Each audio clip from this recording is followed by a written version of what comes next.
Wait, I know you.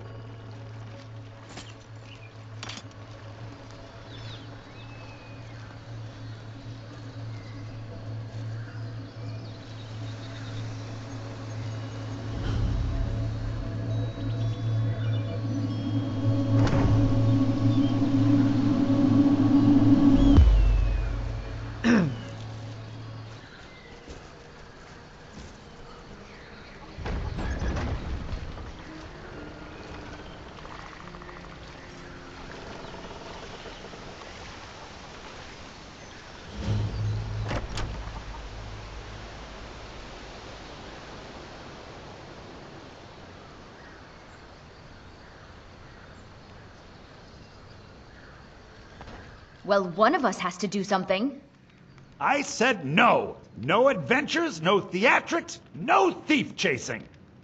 Well, what are you going to do then, huh? Let's hear it. We are done talking about this. Oh, a customer. Sorry you had to hear that. Yeah, well, I don't know what you overheard, but the Riverwood Trader is still open. Feel free to shop. Did something happen? Yeah, we did have a bit of a break-in, but we still have plenty to sell. Robbers were only after one thing. An ornament, solid gold in the shape of a dragon's claw. I could help you get the claw back. You could? I've got some coin coming in from my last shipment. It's yours if you bring my claw back. Now, if you're going to get those thieves, you should head to Bleak Falls Barrow, northwest of town. So this is your plan, Lucan? Yes. So now you don't have to go, do you?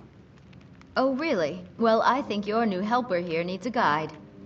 Well, no, by the 8, fine. But only to the edge of town.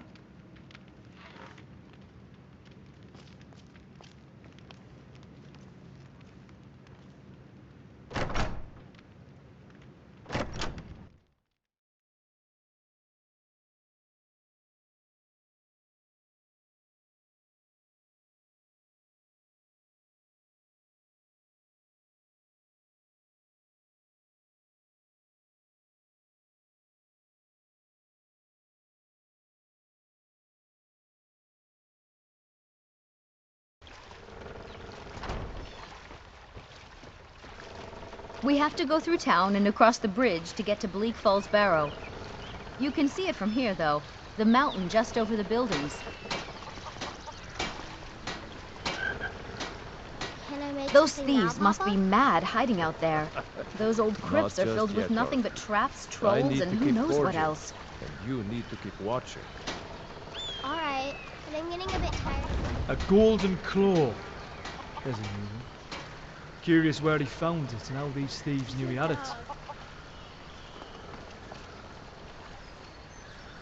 I wonder why they only stole Lucan's golden claw. I mean, we have plenty of things in the shop that are worth just as much coin.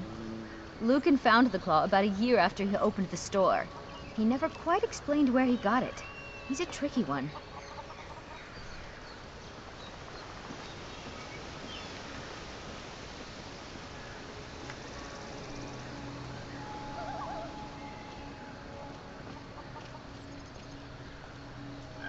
You look at home in these forests.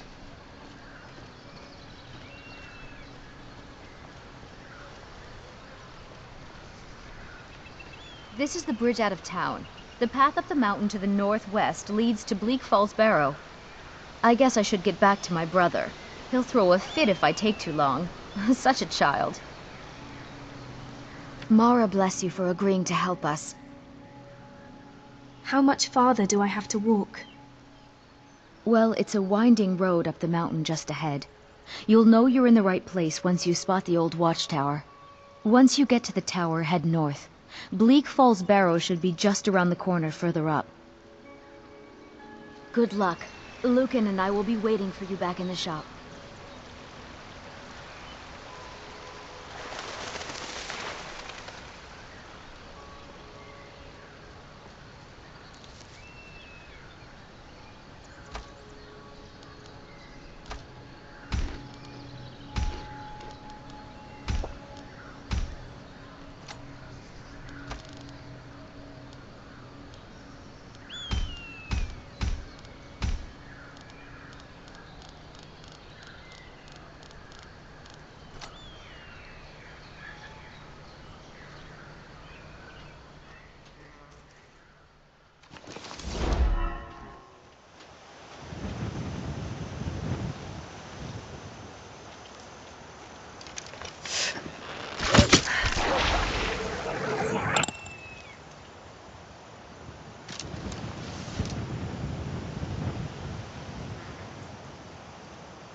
Fucking big, smelly, hairy troll.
Tiresome day. Get myself an island.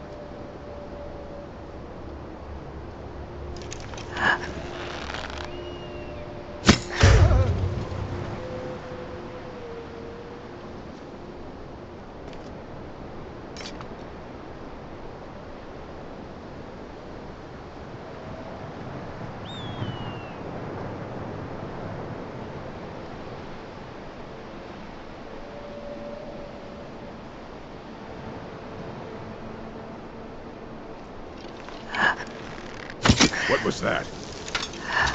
No more! I yield! I yield! No! No!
So we're just supposed to sit here while Arvel runs off with that golden claw?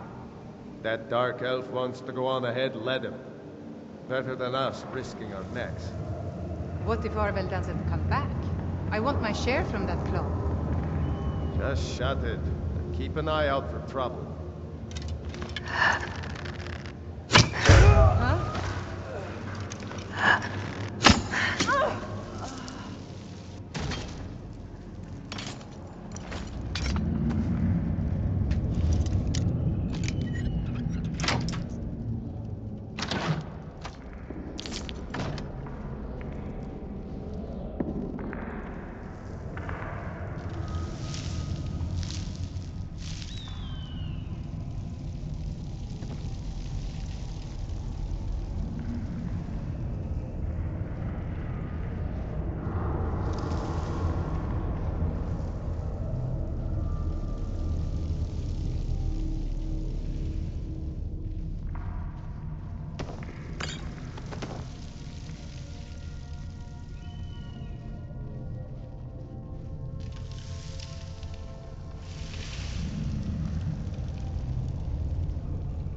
Well, that's a bit fucking awkward, isn't it?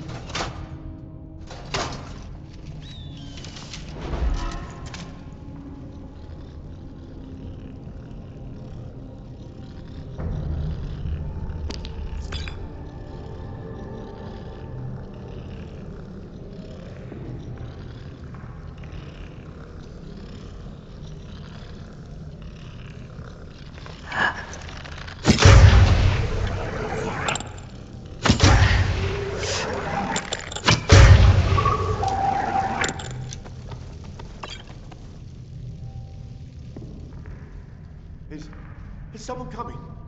Is that you, Hocknear? Bjorn? Solene? I know I ran ahead of the ball, but I need help.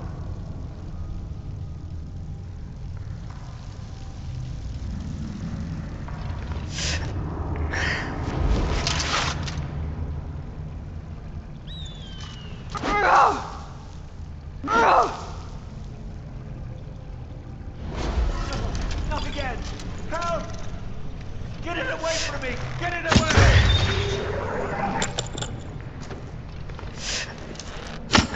Get me down! Get me down!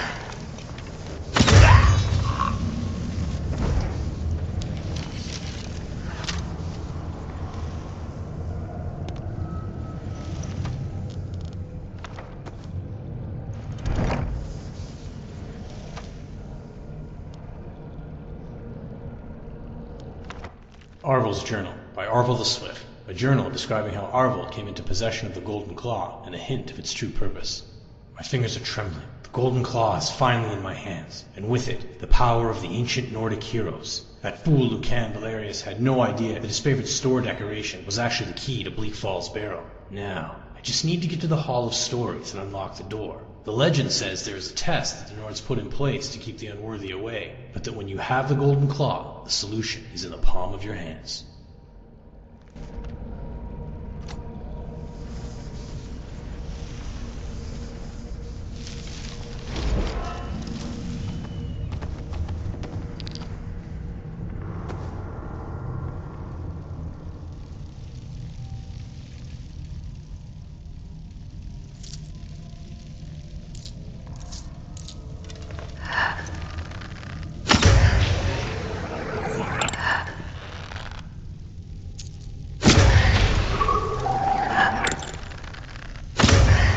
Damn.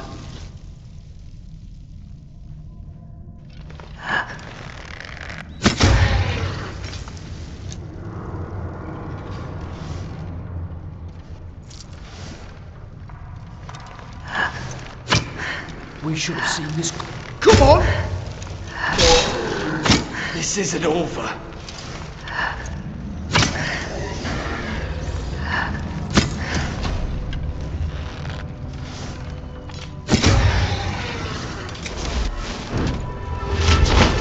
thank you enough.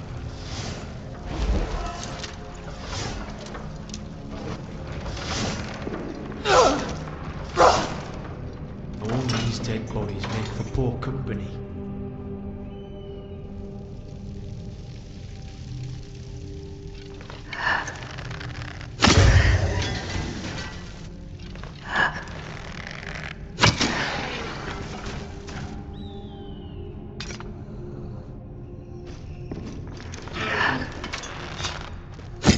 Oi! It's gone worse, I suppose.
Lucan's golden claw.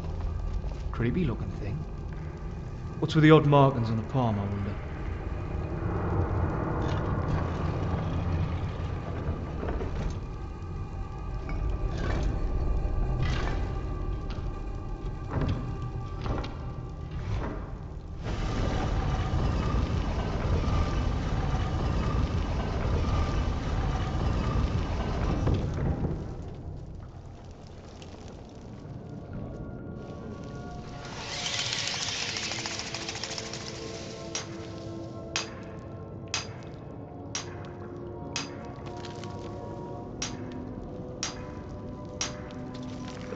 Ah, I just stepped in something.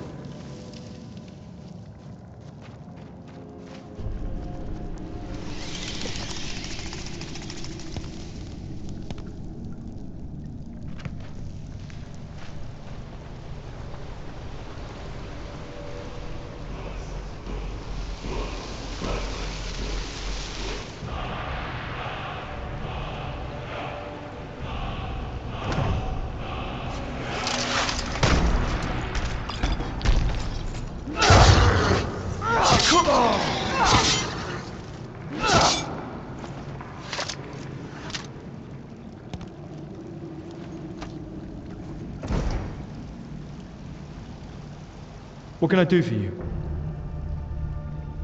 What's on your mind? I need to be thinking up some more battle cries. I should have known you would be thinking about fighting. But why battle cries? Liven things up a bit. Keep it snappy. Bit boring if I just say next. Or your turn, eh? Any thoughts? You're a fine shot with that bow. I should show you my old hunting grounds sometime, eh? I have a book for you. This is a good series. I'll keep an eye out for other volumes. Thank you. Here, I've got something for you too. I need to trade some things. Yeah, of course. Right. Let's move on.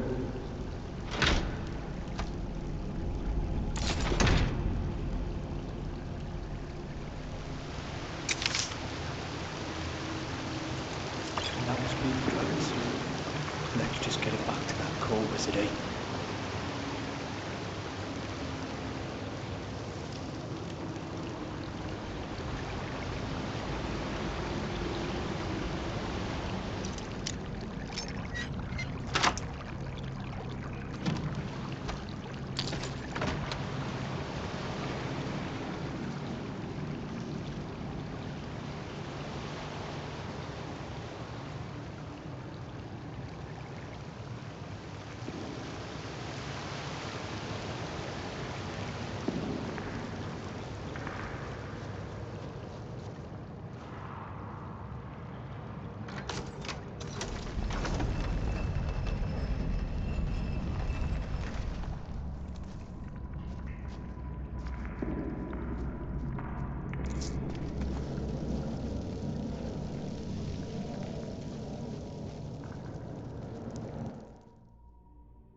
The sooner you find the claw, the sooner our lives can get back to normal. I have the golden claw. You found it! There it is! Strange. It seems smaller than I remember. Funny thing, huh? I'm gonna put this back where it belongs. I'll never forget this. You've done a great thing for me and my sister. Thank you so much for taking care of those thieves. The Riverwood Trader is back to the way it used to be. I'd like to make an investment in your business. Excellent. I think you'll be glad that you made this decision. Let's see what you can do with this. Thank you. I'll be sure to put it to good use. Till next time. Does he really just display it in plain sight like that? Fucking idiot. Don't You and be me, surprised if he has we're the some only way people to around trick who aren't you. complete fools.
What do you need, my friend?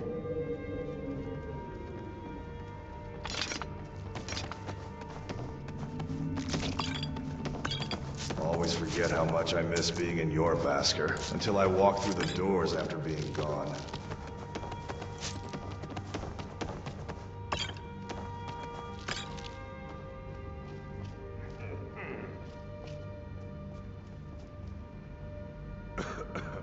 Is something troubling you?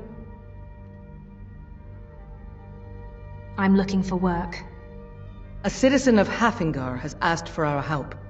It seems that a predator has invaded their home, and someone needs to clear the beast out. I'll take that job. Be cautious. Beasts are not nearly as predictable as men. Give the thing a quick death.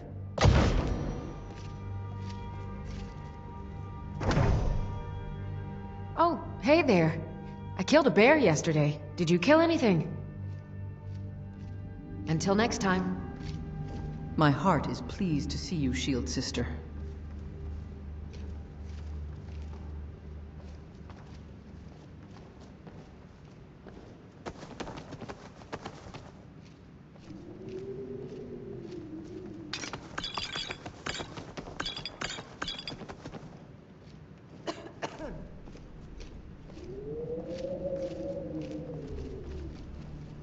Good to have some fresh eyes up there at the top.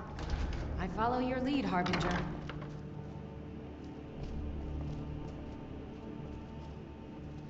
Need me to thrash someone for you, little sister? I'm looking for work. Aren't you already running a job for Ayala? Come talk to me when you finish that up. Just so you know, I'm still gonna tell Vilkas that I'm your favorite brother.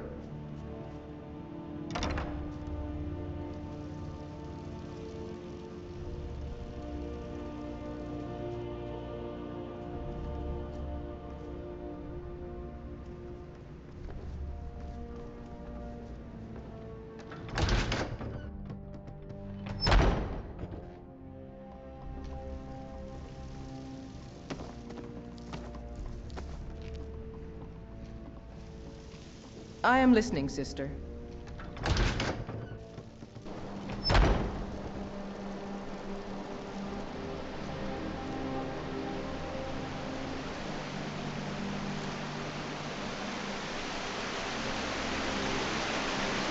Wait, I know you.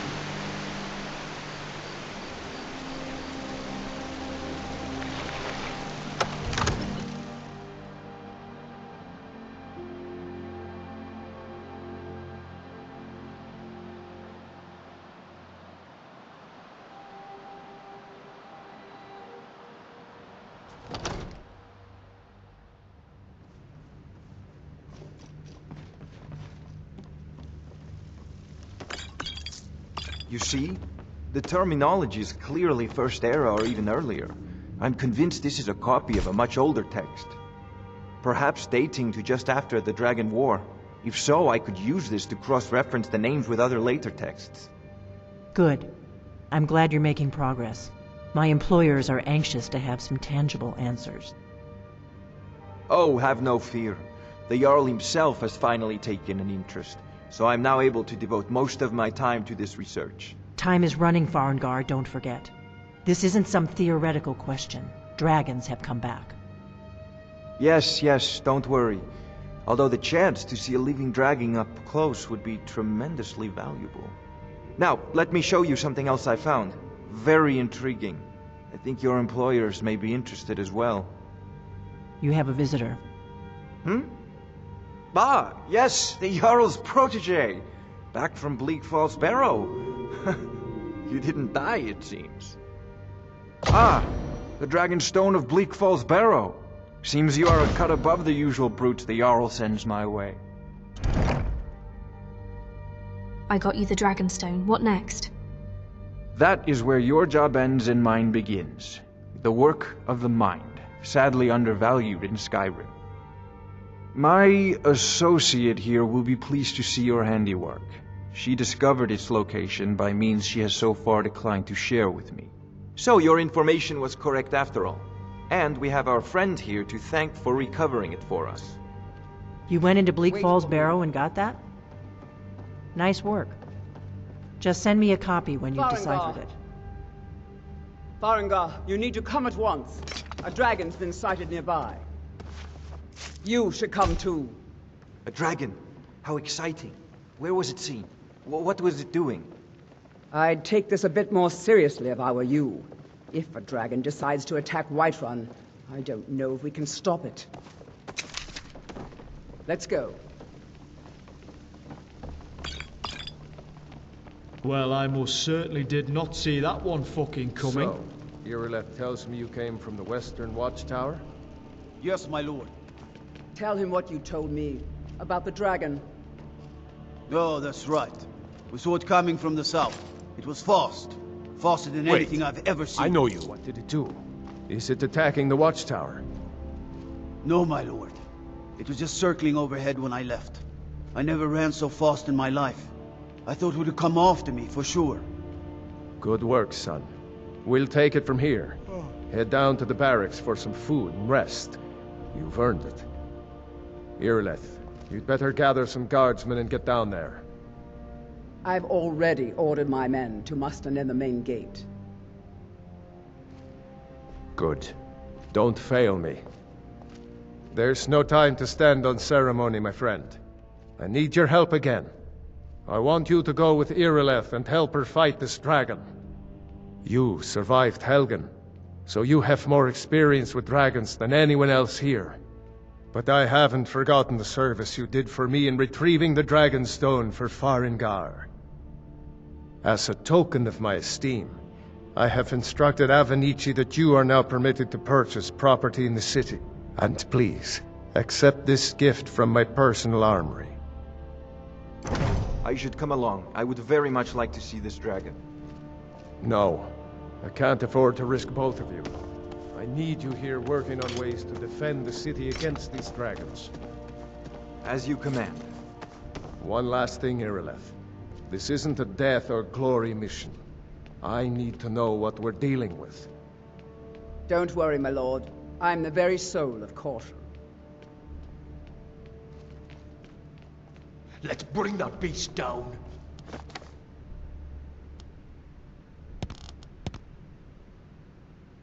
Let's bring that beast down.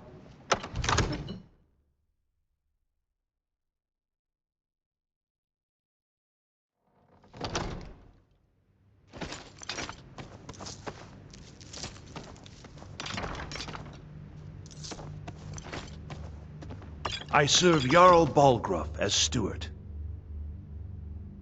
Is there anything you need from me? Of course. It's all in this note.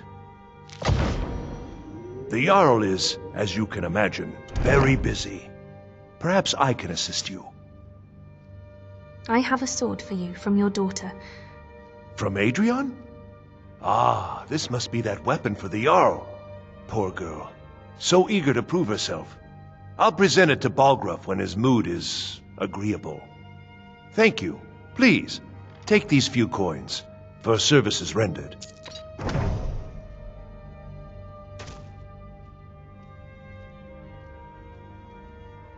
I'm looking for work. Got any leads? The Jarl has put out a bounty to slay a giant. Here, take a look at this decree for details. I'd like to purchase a homestead outside of the city. Wonderful. Here's the key to your new home. I'd like to purchase a house in the city. Splendid. There's a house available right now. I'll take it. Wonderful. Here's the key to your new home. I'd like to decorate my home. I'll be glad to help you. There are many ways to improve your home, provided you have the coin. And of course, don't forget to consult your home decorating guide for descriptions of the decorations you can buy. Now, what would you like to purchase? Children's bedroom. Very well. I'll make the arrangements. The next time you visit your house, your new furnishings will be in place. Is there anything else you'd like to purchase? Loft decorations. Very well. I'll make the arrangements. The next time you visit your house, your new furnishings will be in place. Is there anything else you'd like to purchase? Dining room decorations. Very well. I'll make the arrangements. The next time you visit your house, your new furnishings will be in place. Is there anything else you'd like to purchase? Bedroom furnishings. Very well. I'll make the arrangements.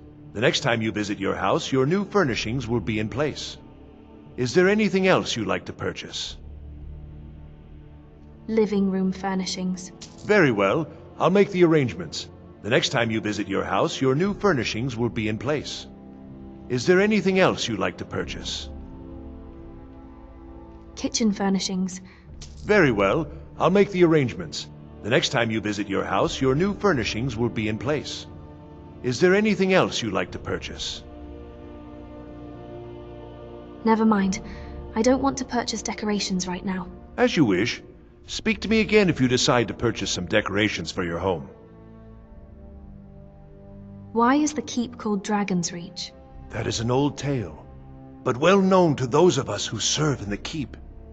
Long ago, there lived a mighty hero of the Nords, Olaf One-Eye. Olaf did battle with a fearsome dragon named Numenex. The struggle between Olaf and the dragon culminated in a mighty duel atop Mount Anthor, with Olaf the victor. Olaf returned in triumph to Whiterun. By his decree, the city's keep was rebuilt as a prison for Numenex, and so, from that time until this, our great keep has been called Dragon's Reach. Tell me about the city's districts. Well, there are 3 of them, arranged in 3 tiers, as you may have noticed. The Plains District is so named because it's the closest of the 3 to the plains that surround the city. The inn and marketplace are found there. Most of the city's residents live in the Wind District, which is the middle of the three. Dragon's Reach occupies the highest, which we call the Cloud District. From here, the Jarl can see all that goes on within his city. What's the city's history? Ah, splendid. Our fine city has a proud history, and I'm happy to share what I know. The history of Whiterun begins with Jorrvaskr, the Hall of the Companions. For a long time, it was the only building on the mountain. As time passed, a thriving community sprang up around Jorrvaskr, as was common with mead halls. Today, Whiterun is the jewel of Skyrim. I can say without boast that it is the greatest city in all the holds.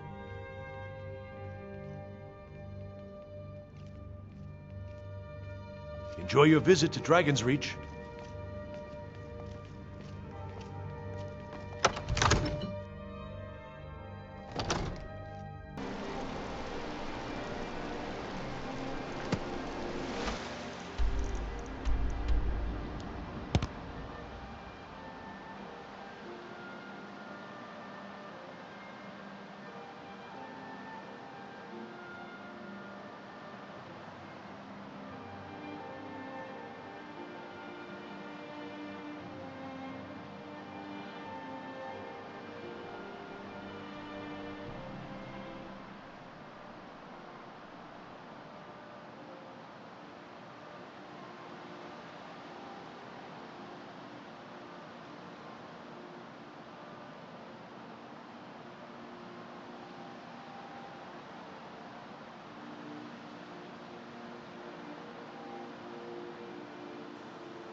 No signs of any dragon right now, but it sure looks like he's been here.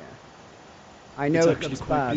We've got to figure out what happened, and if that dragon is still skulking around somewhere. Spread out and look for survivors. We need to know what we're dealing with.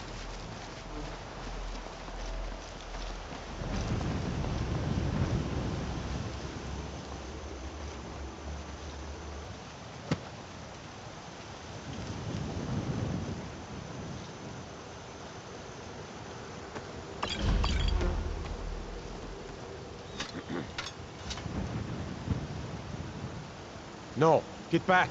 It's still here somewhere. Rocky and Todd just got grabbed and they tried to make a run for it.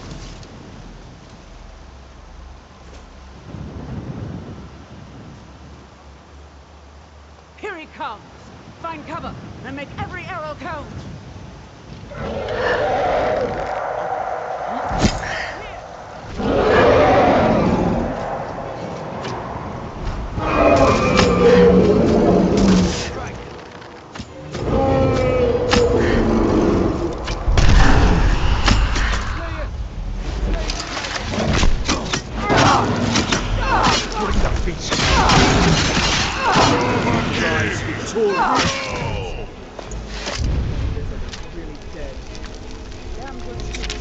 Look at that.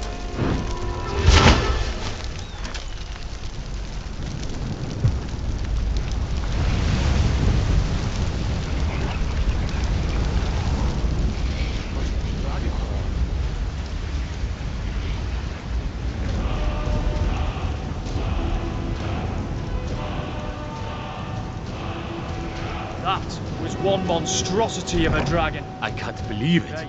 You're Dragonborn. Dragonborn, what do you mean? In the very oldest tales, back from when there were still dragons in Skyrim, the Dragonborn would slay dragons and steal their power. That's what you did, isn't it? Absorb the dragon's power. I think you may be right. There's only one way to find out. Try to shout. According to the old legends, only the Dragonborn can shout without training, the way the dragons do. Dragonborn? What are you talking about?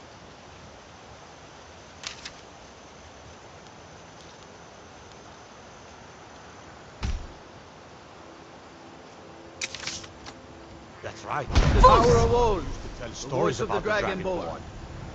Those born with the dragon blood in them. Like old Tiber Septim himself.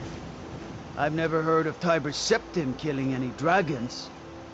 There weren't any dragons then, idiot. They're just coming back now for the first time in forever. But the old tales tell of the Dragonborn who could kill dragons and steal their power. You must be one. What do you say, Irileth? You're being awfully quiet. Come on, Irileth. Tell us. Do you believe in this Dragonborn business? Some of you would be better off keeping quiet than flapping your gums on matters you don't know anything about. Here's a dead dragon, and that's something I definitely understand. Now we know we can kill them. But I don't need some mythical dragonborn. Someone who can put down a dragon is more than enough for me. You wouldn't understand, Houseguard. You ain't a North. I've been all across Tamriel. I've seen plenty of things just as outlandish as this. I'd advise you all to trust in the strength of your sword arm over tales and legends. That was shouting, what you just did. Must be. You really are Dragonborn, then. That really was a dragon. Those worms were supposed to be lost to the ages. And you took in its very life force. Such a thing can only be done by a Dragonborn. Until next time.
What the fuck was that?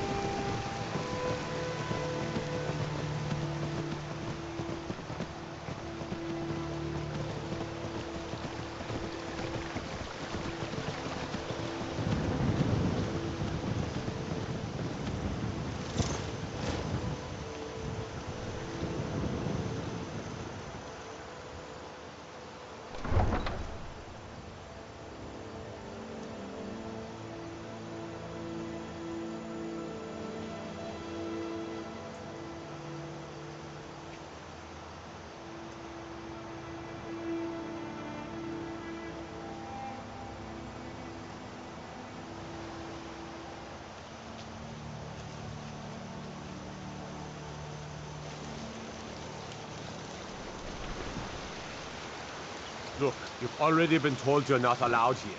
Turn around and go back the way you came. We're causing no trouble. All we ask.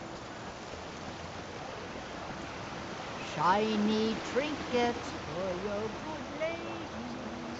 All passed by the great Aeolus. Lady, could you spare a coin? Wait. I know you.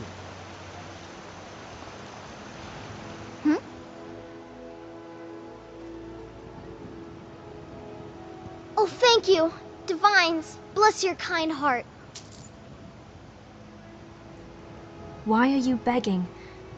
It's what Brennan said I should do. He's the only one that's been nice to me since Mama. Since she died. My aunt and uncle took over our farm and threw me out. Said I wasn't good for anything. I wound up here, but I don't know what to do. I miss her so much. Until next time. Hey, Mr. Kaidan. Hey, are you okay? I keep forgetting Mama's voice. I try to remember, but it slips away. I say things out loud, hoping she'll answer. She never does. Stay out of trouble, I know Elf. the feeling. Your mama is gone too? Long ago. Okay, bye. I'll try harder tomorrow.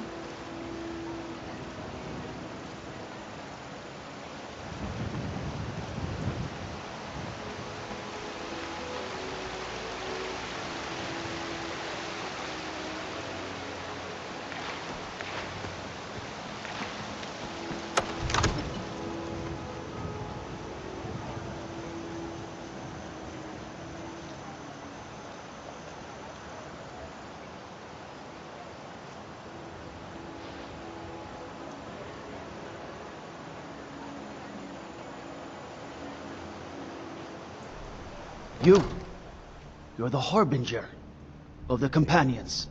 It is my honor to stand before you.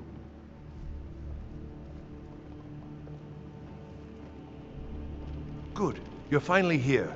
The Jarl's been waiting for you. You heard the summons. What else could it mean? The Greybeards. We were just talking about you. My brother needs a word with you. So what happened at the watchtower? Was the dragon there? The watchtower was destroyed, but we killed the dragon. I knew I could count on Irileth, but there must be more to it than that. When the dragon died, I absorbed some kind of power from it. So it's true. The Greybeards really were summoning you. The Greybeards? Masters of the Way of the Voice. They live in seclusion, high on the slopes of the throat of the world. What do these Greybeards want with me? The Dragonborn is said to be uniquely gifted in the voice. The ability to focus your vital essence into a thume, or shout. If you really are Dragonborn, they can teach you how to use your gift. Didn't you hear the thundering sound as you returned to Whiterun? That was the voice of the Greybeards, summoning you to High Hrothgar. This hasn't happened in centuries, at least. Not since Tiber Septim himself was summoned when he was still Talos of Atmora. Brungar, calm yourself. What does any of this Nord nonsense have to do with our friend here? Capable as she may be, I don't see any signs of her being this, Dragonborn. Nord nonsense? Why, you puffed up ignorant. These are our sacred traditions that go back to the founding of the First Empire. Brungar, don't be so hard on Avenucci. I meant no disrespect, of course. It's just that, what do these Greybeards want with her? That's the Greybeards' business, not ours. Whatever happened when you killed that dragon, it revealed something in you, and the Greybeards heard it. If they think you're Dragonborn, who are we to argue? You'd better get up to High Hrothgar immediately. There's no refusing the summons of the Greybeards. It's a tremendous honor. I envy you, you know, to climb the 7,000 steps again. I made the pilgrimage once. Did you know that? High Hrothgar is a very peaceful place. Very disconnected from the troubles of this world. I wonder that the Greybeards even notice what's going on down here. They haven't seemed to care before. No matter. Go to High Hrothgar. Learn what the Greybeards can teach you. You've done a great service for me and my city, Dragonborn. By my right as Jarl, I name you Thane of Whiterun. It's the greatest honor that's within my power to grant. I assign you Lydia as a personal housecarl, and this weapon from my armory to serve as your badge of office. I'll also notify my guards of your new title. Wouldn't want them to think you're part of the common rabble, now would we? We are honored to have you as Thane of our city, Dragonborn. Back to business, Proventus. We still have a city to defend. Yes, my lord. The Greybeards are masters of the Thume. I don't doubt They'll have the answers to the questions you must have. This feels so unreal that I could actually be Dragonborn. I knew there was something different about you. You have a strange energy in your voice, and in your eyes. I can see fire. I don't understand why, though. I am sure in time we will find out why. Any thoughts? The Jarl's children need a boot up the arse. Spoiled little weaklings. Right, let's get going.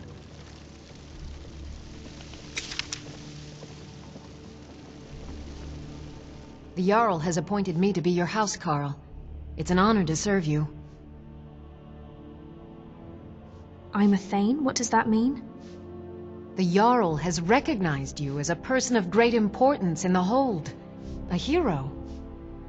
The title of Thane is an honor, a gift for your service. Guards will know to look the other way if you tell them who you are. What does a housecarl do? As my Thane, I'm sworn to your service. I'll guard you and all you own with my life. Follow me. I need your help. Lead the way. Wait. I...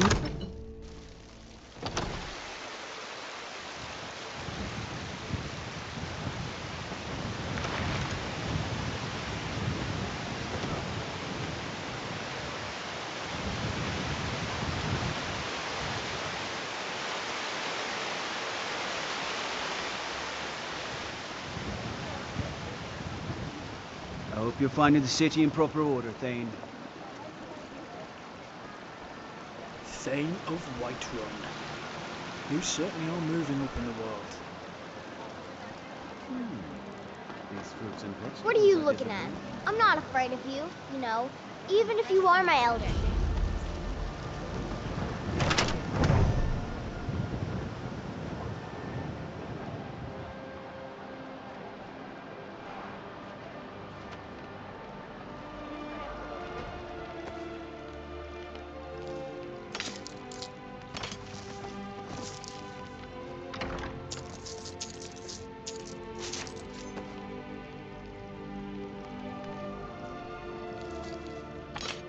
So, Lydia, you know your Thane is the Dragonborn, right?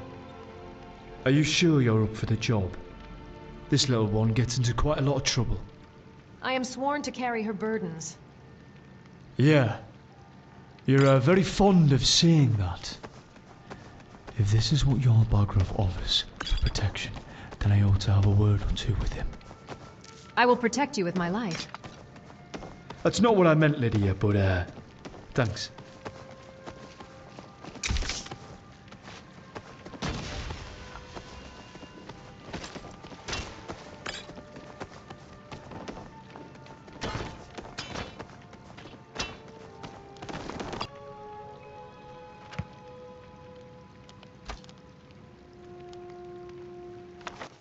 The Book of the Dragonborn by Prior Emmeline Madrine. Order of Talos, Waynham Priory. Year 360 of the Third Era, 21st of the reign of His Majesty Palladius IV. Many people have heard the term Dragonborn. We are of course ruled by the Dragonborn Emperors, but the true meaning of the term is not commonly understood. For those of us in the Order of Talos, this is a subject near and dear to our hearts, and in this book I will attempt to illuminate the history and significance of those known as Dragonborn down through the ages. Most scholars agree that the term was first used in connection with the Covenant of Akatosh, when the blessed Saint Alessia was given the Amulet of Kings and the dragonfires in the Temple of the One were first lit. Akatosh, looking with pity upon the plight of men, drew precious blood from his own heart, and blessed Saint Alessia with his blood of dragons, and made a covenant that so long as Alessia's generations were true to the dragon blood, Akatosh would endeavor to seal tight the gates of oblivion, and to deny the armies of Daedra and undead to their enemies, the Daedra-loving Ayleids. Those blessed by Akatosh with the dragon blood became known more simply as Dragonborn. The connection with the rulers of the Empire was thus there from the beginning. Only those of the dragon blood were able to wear the Amulet of Kings and light the dragon fires. All the legitimate rulers of the Empire have been dragonborn.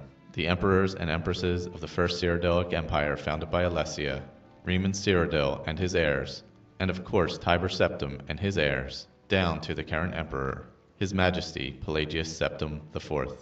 Because of this connection with the emperors, however, the other significance of the Dragonborn has been obscured and largely forgotten by all but scholars and those of us dedicated to the service of the blessed Talos, who was Tiber Septim. Very few realize that being Dragonborn is not a simple matter of heredity. Being the blessing of Akatosh himself, it is beyond our understanding exactly how and why it is bestowed. Those who become Emperor and light the dragonfires are surely Dragonborn. The proof is in the wearing of the amulet and the lighting of the fires. But were they Dragonborn and thus able to do these things? Or was the doing the sign of the blessing of Akatosh descending upon them? All that we can say is that it is both and neither, a divine mystery.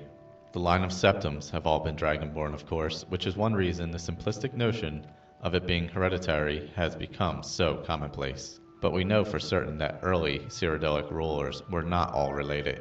There is also no evidence that Riemann Cyrodiil was descended from Alessia, although there are many legends that would make it so, most of them dating from the time of Riemann and likely attempts to legitimize his rule. We know that the Blades, usually thought of as the Emperor's bodyguards, originated in Akaviri crusaders who invaded Tamriel for obscure reasons in the late First Era. They appear to have been searching for a Dragonborn. The events at Pale Pass bear this out, and the Akaviri were the first to proclaim Riemann Cyrodiil as Dragonborn. In fact, it was the Akaviri who did the most to promote his standing as Emperor, although Riemann himself never took that title in his lifetime. And of course, there is no known hereditary connection between Tiber Septim and any of the previous Dragonborn rulers of Tamriel. Whether there can be more than one Dragonborn at a time is another mystery. The emperors have done their best to dismiss this notion. But of course, the imperial succession itself means that at the very least, there are 2 or more potential Dragonborn at any time, the current ruler and his or her heirs. The history of the Blades also hints at this, although little is known of their activities during the interregnum between Riemann's empire and the rise of Tiber Septim. Many believe that the Blades continued to search out and guard those they believed were or might be Dragonborn during this time. Lastly, we come to the question of the true meaning of being Dragonborn. The connection with dragons is so obvious that it has almost been forgotten. In these days, when dragons are a distant memory, we forget that in the early days, being Dragonborn meant having the dragon blood. Some scholars believe this was meant quite literally, although the exact significance is not known. The Nords tell tales of dragon-born heroes who were great dragon slayers, able to steal the power of the dragons they killed. Indeed, it is well known that the Akaviri sought out and killed many dragons during their invasion, and there is some evidence that this continued after they became Riemann Cyrodiil's Dragon Guard, the direct predecessor to the Blades of today. I leave with you what is known as the Prophecy of the Dragonborn. It is often said to originate in an Elder Scroll, although it is sometimes also attributed to the ancient Akaviri. Many have attempted to decipher it, and many have also believed that its omens had been fulfilled and that the advent of the last Dragonborn was at hand. I make no claims as an interpreter of the prophecy, but it does suggest that the true significance of Akatosh's gift to the mortal kind has yet to be fully understood. When misrule takes its place at the 8 corners of the world, when the brass tower walks and time is reshaped, when the thrice blessed fall and the red tower trembles, when the Dragonborn ruler loses his throne and the white tower falls, when the snow tower lies sundered, kingless, bleeding, the World Eater wakes, and the wheel turns upon the last Dragonborn.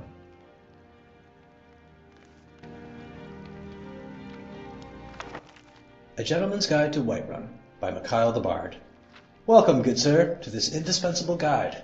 Within these pages, I, your humble author and guide, will describe to you the great city of Whiterun, the jewel of the north.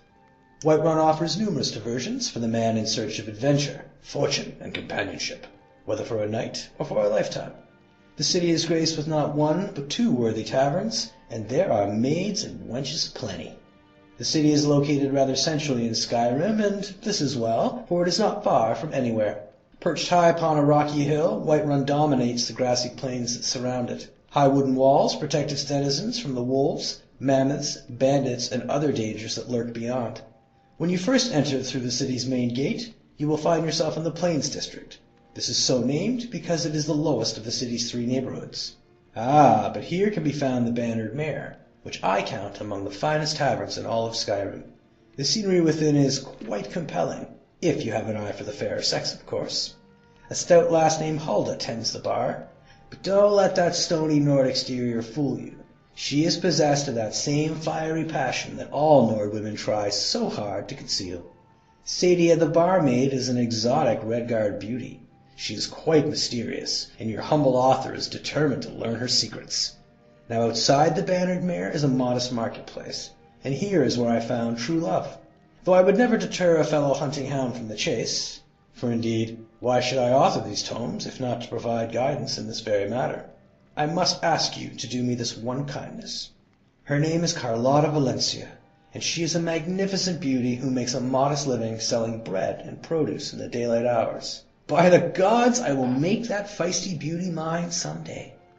And of course, there are other services to be found in the Plains District.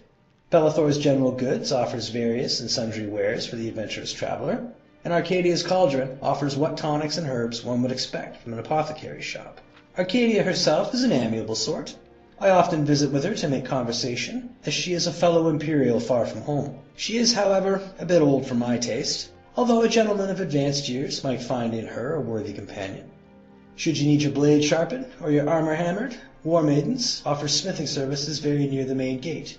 The smith is a pretty Nord girl named Adriana Avenici, but she's married to this great hulking brute named Ulfberth Warbear.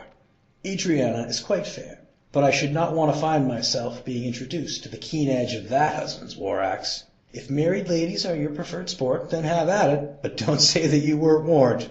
Now near to the smith is the Drunken Huntsman. Here some of the wealthier gentlemen gather to share both drink and rumors of the wide world. If you prefer a more distinguished class of company while you sip your fine wine, you'll be well at home here. Of the Wind District I have little to say. Most of the buildings in this second tier of the city are residences, though there is also a Temple of Kinnereth and Jorvaskr, the Mead Hall of the Companions. There are some intriguing prospects to be found in the Mead Hall, if you favor a strong and fearless warrior woman. You'll find little game at the temple, however. The priestess, Danica Purespring, is interested almost exclusively in spiritual matters. At last we come to the Cloud District, exclusive domain of the Jarl's Castle. I have had some merry adventures within the stone walls of Dragon's Reach, let me tell you. The servant girls are most easily impressed by a well-spoken Imperial. After all, the nights in Skyrim do grow quite cold, if you take my meaning. And I will not deny that I have visited the town's jail once or twice, which can be found in the lower levels of the palace. As for the Jarl and his court, take pains to avoid them. I find they lack any sense of humor or appreciation for Imperial culture. Besides which, they're all wealthy men, and so must be viewed as your most serious competition. These Nords are simple folk, after all, and too easily swayed by the sight of fine clothes and a purse full of septums. Now I will conclude this work by wishing you great success in your pursuit of women and wine. Spare a moment in your revels to think of me, your humble author, and the risks that I have taken to bring you this most thorough report on all things of interest to the discerning gentleman in the grand city of Whiterun. Ah, but I will not lie and say that it was all a hardship. After all, who could want to sleep alone in such a cold and hard land as this? Not I.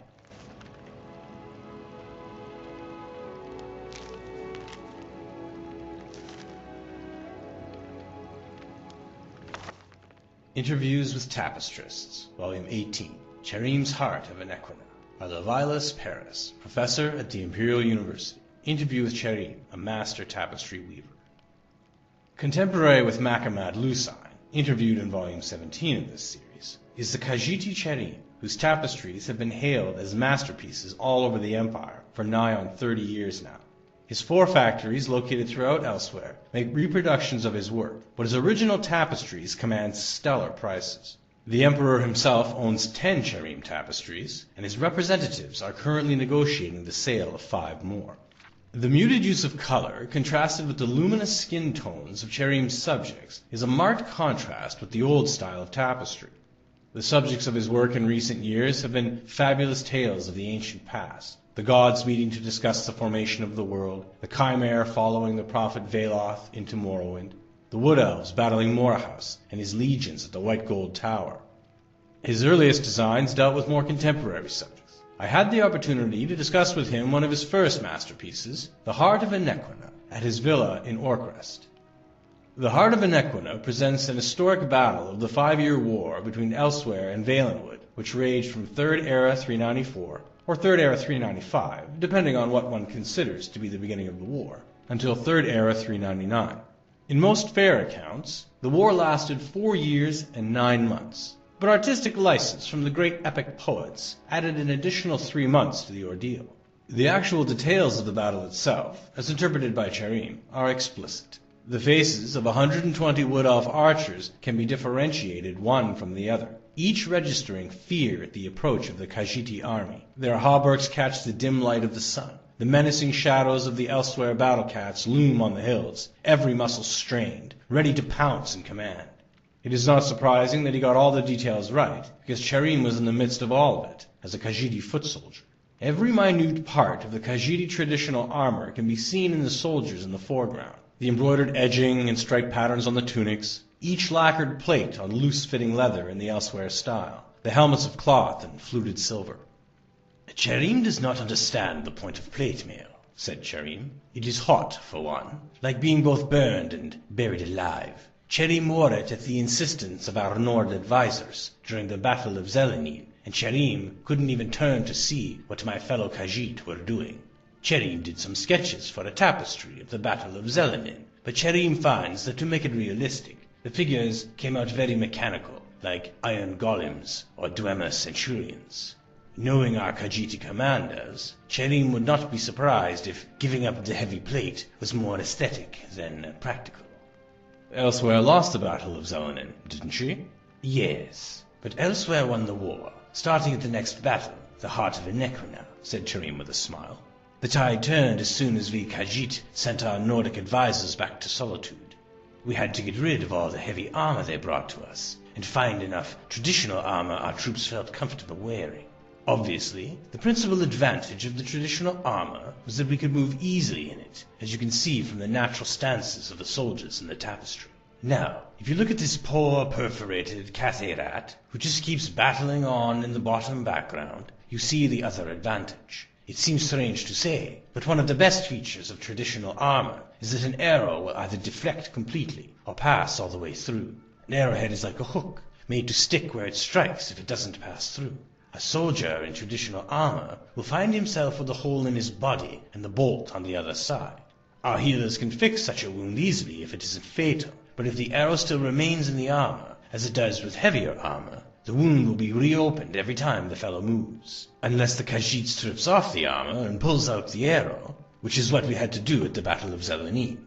A difficult and time-consuming process in the heat of battle, to say the least. I asked him next, "Is there a self-portrait in the battle?" "Yes," said Cherim with another grin. "You see the small figure of the Khajiit stealing the rings off the dead wood elf? His back is facing you, but he has a brown and orange-striped tail like Cherim's. Cherim does not say that all stereotypes about the Khajiit are fair, but Cherim must sometimes acknowledge them." A self-deprecating style in self-portraiture is also evident in the tapestries of Ranulf Hook, the next artist interviewed in Volume 19 of this series.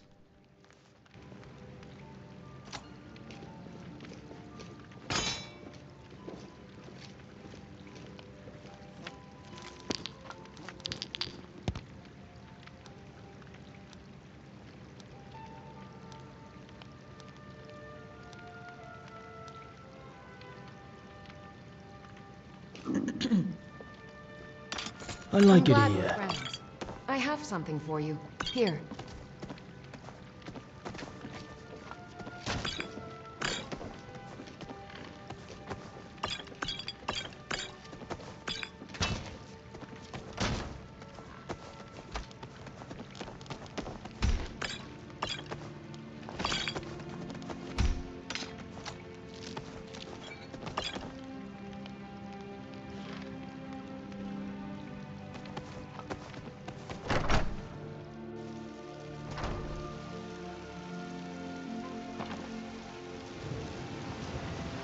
You there. We're looking for someone in Whiterun. and we'll pay good money for information. Who are you looking for? A woman, a foreigner in these lands. Redguard, like us. She is likely not using her true name. We will pay for any information regarding her location. We are not welcome here in Whiterun, so we will be in Rorikstead if you learn anything. If you locate her, find us in Rorikstead. You have news of our quarry.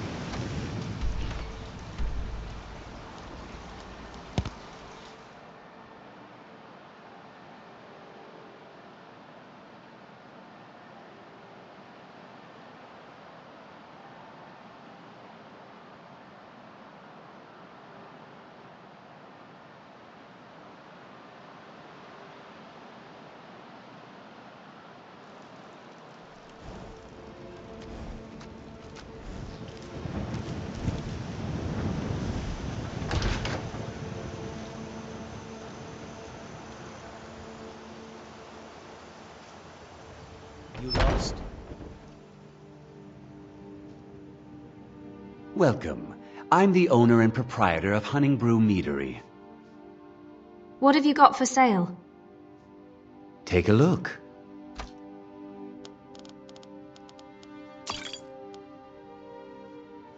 Mm-hmm.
Hey, I was just thinking about you.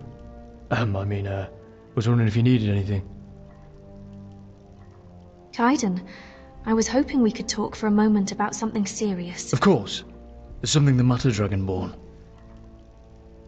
Sort of. Well, honestly, I don't know. I wanted to talk about your oath. My oath? Alright. Have I upset you in some way? No, it's not that. It just doesn't feel fair to hold you to it anymore. Feeling a bit fucking confused here. What do you mean, doesn't feel fair? We've travelled for a while now. Doesn't seem fair to make you stay after this. Hey, we're just a fucking minute now. Don't you think that should be up to me? Meaning, No disrespect, but this is my oath we're talking about. I know you enough to know you won't ask to be discharged, even if you should. What's really going on here, Dragonborn? It feels like there's something you're not seeing. Are you unhappy with the job I've been doing? Is that it? You didn't sign up to shield a Dragonborn, Kaidan. Not right to ask you to stay. Is that what's really bothering you? That I didn't know who or what you turn out to be when I swore me oath? Well, you're right, I didn't. Because as far as me and me oath are concerned, it didn't fucking matter. Still doesn't. Not to me. And it's not like you fucking knew who you were saving when you freed me from those chains either, did you? That was different. It's bigger now, the risks, responsibilities and dangers. You're not different. Not to me. And the threats to you are greater, as are the risks, but that tells me you'll be needing me even more now. You'll not be scaring me away. If you don't wish my company, that's a totally different fucking matter, and you'll need to be saying that plainly. Otherwise, I'll be staying by your side. And I'll be there if you ever need me, and in any manner you need, for as long as you need, Dragonborn. As your shield, I mean, and I'll be here as your shield, right? Yeah, we good then? I just wanted you to have the choice, Kaidan, and not feel obligated to stay. I don't want to leave you unprotected, that is. I'll not be leaving you unprotected, so no more talk of this then. I'm staying.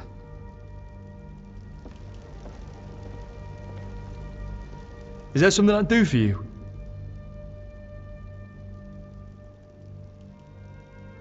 I have a book for you. I was hoping to get a copy of this. You must find it fascinating. The history of your blood. And here at the end is the prophecy. Can only wonder what stories will be written about you.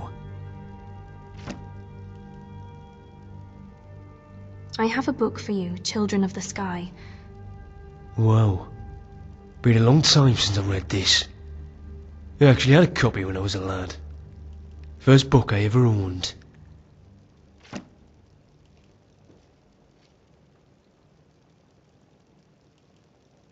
Let me check your gear. Need me to take some things?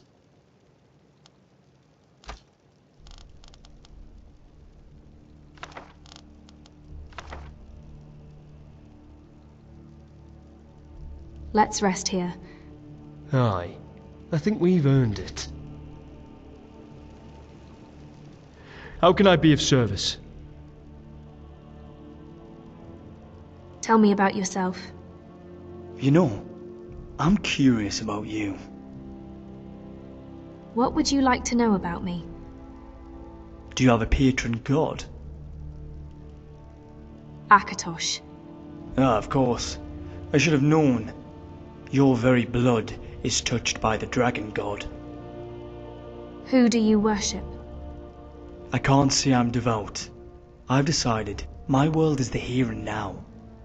But I will say this much. I will always honor the 9 divines, not the 8. Did you feel like talking? You know what? Tell me something about you.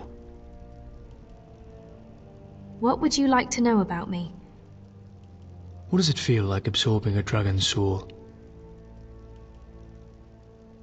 I feel an overwhelming energy flowing through me. The first time I saw it happen to you, it looked painful. But now you seem to get more powerful with each soul you devour. I do feel more powerful with it, yes. It's an entrancing moment to behold.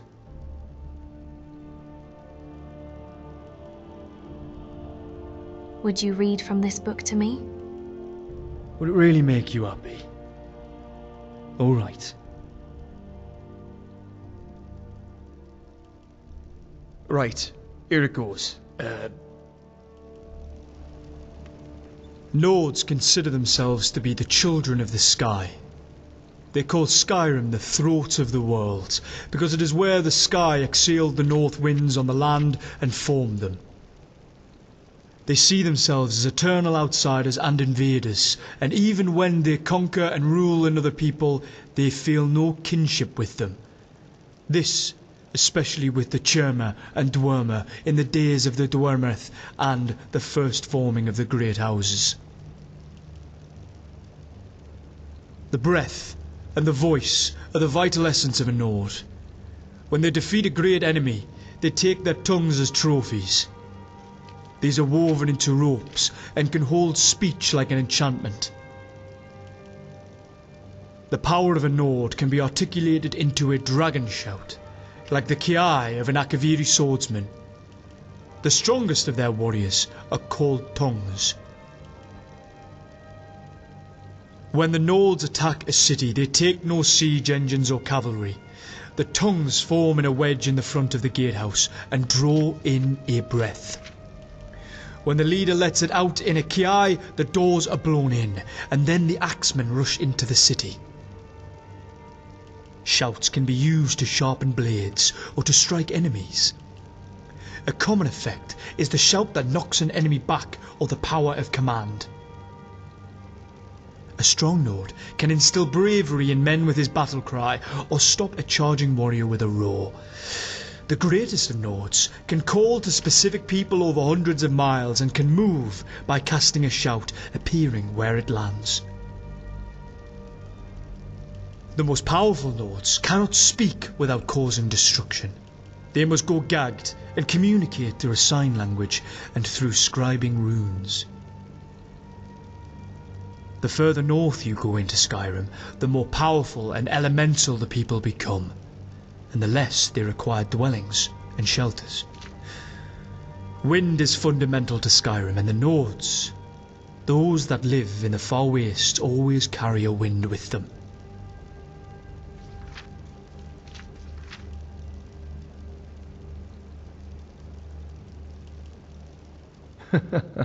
What is it this time?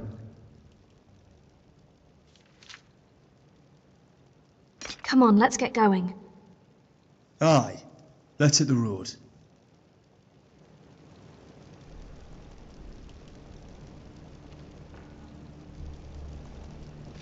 Redguard woman, where did we...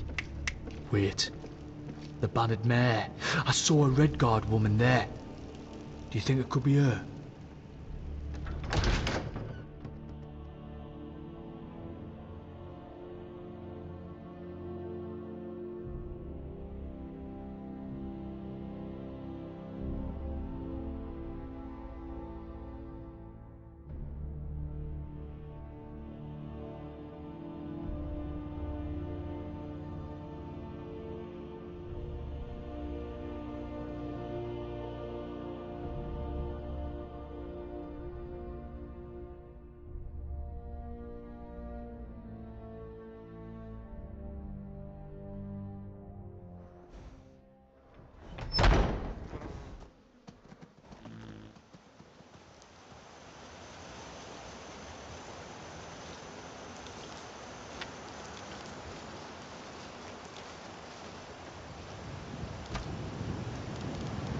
I like it here.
mother and me funnel!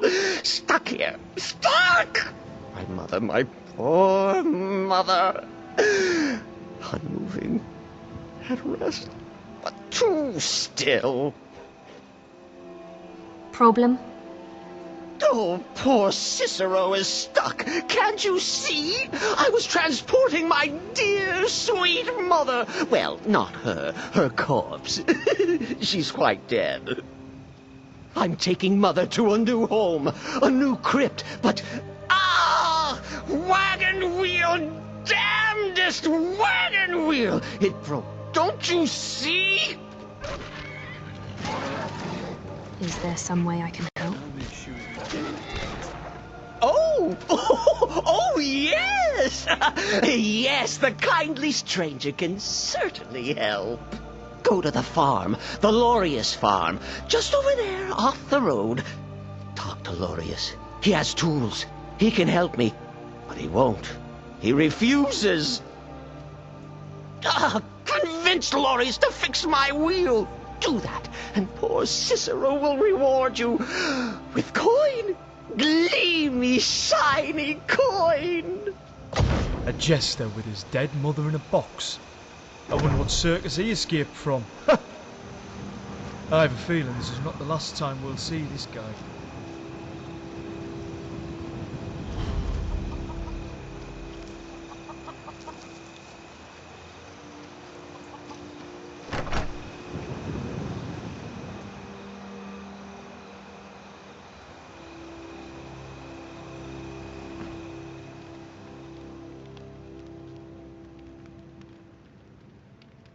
Oh, for the love of Mara, what now?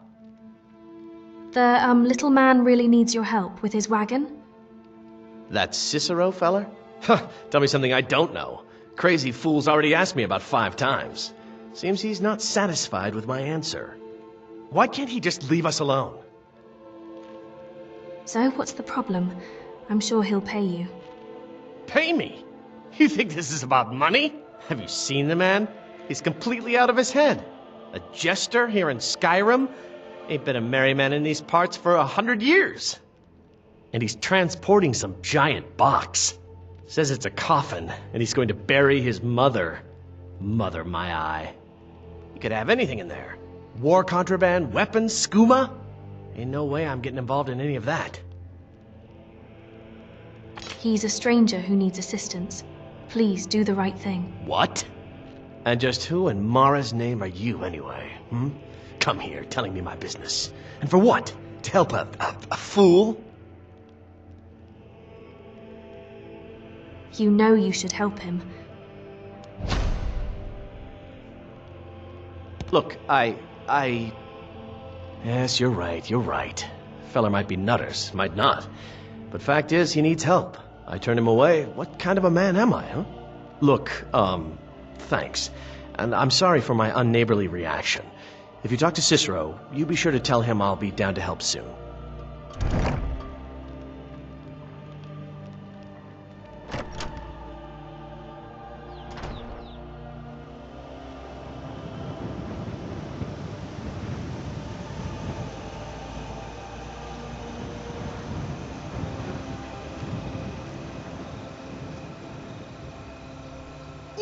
Poor mother! Her new home seems so very far. I talked to Lorius.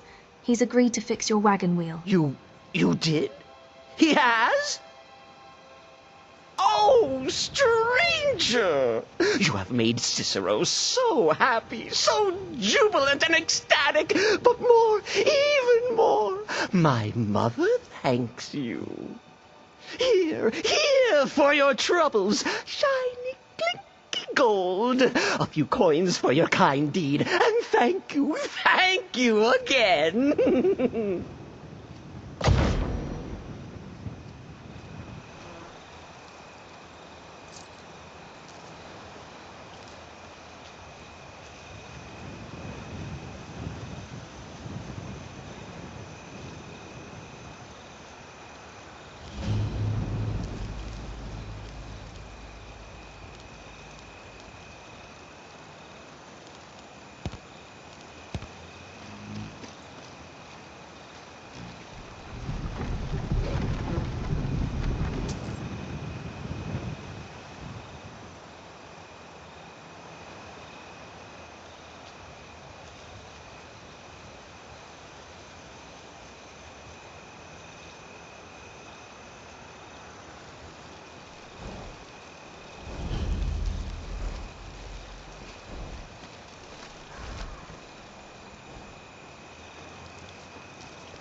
nothing compares to the wilds of Skyrim.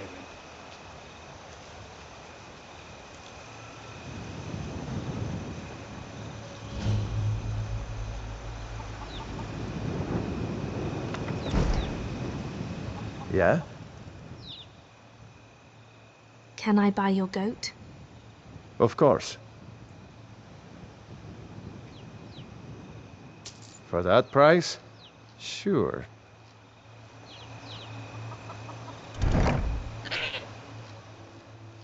Hey there, buddy.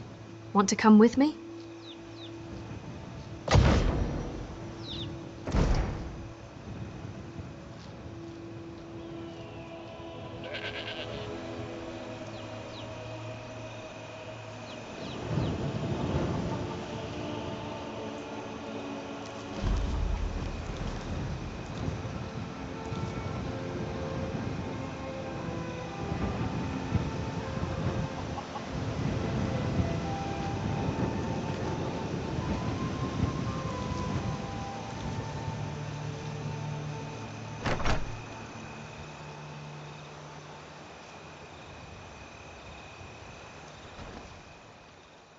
Welcome.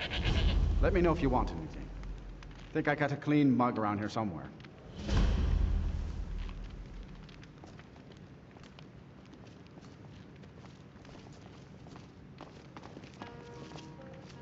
My father, Mralki, manages the inn.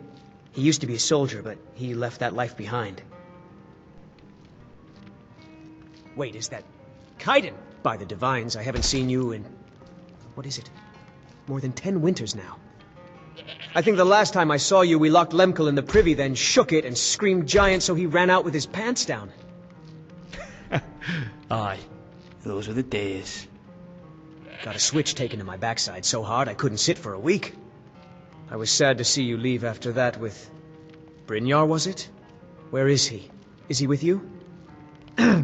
No, Brynjar died. I'm sorry to hear that, friend. He was a good man. I still use that tracking trick he taught me when hunting. Maybe we could have an ale later, toast to him, and talk of old times. Aye. Father, how old were you when you left home? I know where this is going, son. As I've said many a time, the world is a dangerous place. You're much safer here at the farm with me. But I don't want to be safe. I'm not afraid of the dangers out there. The only thing I'm afraid of is wasting my life on this farm. Yes, that's your mother's side of the family talking. Just stay on for one more season, that's all I ask. You look like you've seen your share of adventure. I envy you that. In fact, maybe you can help me with something. What is it that you need? I want to be an adventurer like you. My father says I can't. He says he needs me to stay here and work the farm. And even if he did let me be an adventurer, we couldn't afford to buy armor. His name is Mralki, and he's the innkeeper here. I hope you could change his mind. I'll see what I can do. Thank you. I can't stand the thought of being trapped in this village for the rest of my days.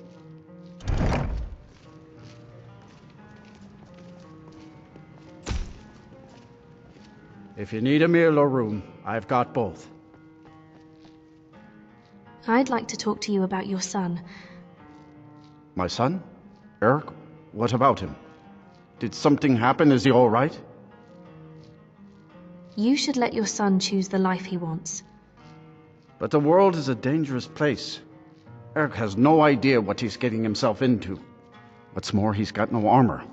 I'll have to save up the money for it. Here, use this to buy some armor. You would give your own coin to help my son? I'm moved by your compassion.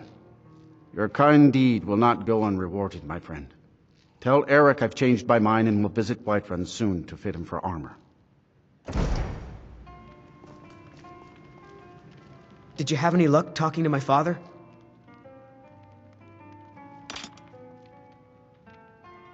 It's true. For as long as I can remember, our crops have always done well. I'm not sure whether it's the soil, climate, or the favor of the divines, but we've never had a poor harvest. Your father changed his mind. I can't thank you enough, friend. I hope you'll come back to Rorikstead soon and pay me a visit. Maybe we can swap stories about our adventures over a mug of ale at the inn. Eric, I was wondering if I could speak to you a moment. Of course, my friend. Was something the matter? No. Well, it's about Kaidan. I was hoping you would indulge me a little. About Kaidan? Yes, well, you're the first person I've met who knew him when he was young. Oh yes, I see. How can I help you? Could you tell me a little about when you first met? Of course, friend. I was quite young then. A few years younger than him. I remember there was a bad storm that night. My father went out to check the stock and came back in with a man carrying a boy a bit bigger than I was.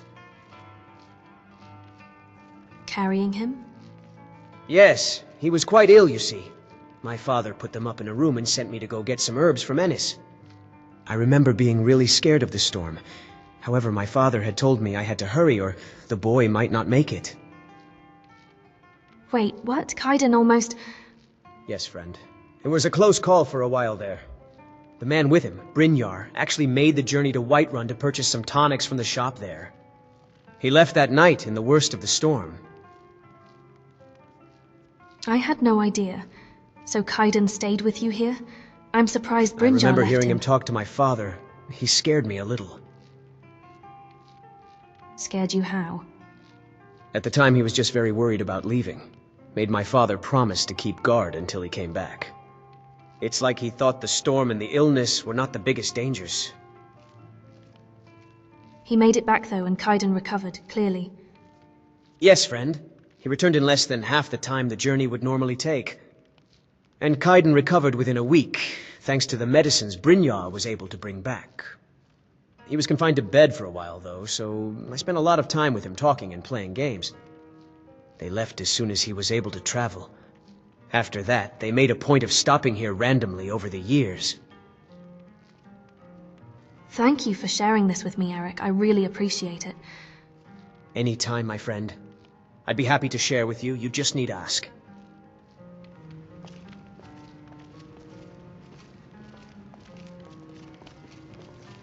Oh, something smells good. Got me a mouth watering so bad I'm surprised drool isn't running down me chin. Is that hawk? Oh, fuck yeah, gets in my belly. Hey there, stranger. Well, moving on.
Who dares disturb my rest?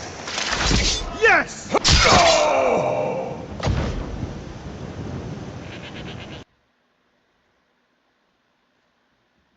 Torn page. I feel strange, hot and cold all at once. My hand shakes. Hard to write. So dizzy. I think I've been poisoned. Seems she got the better of me after all.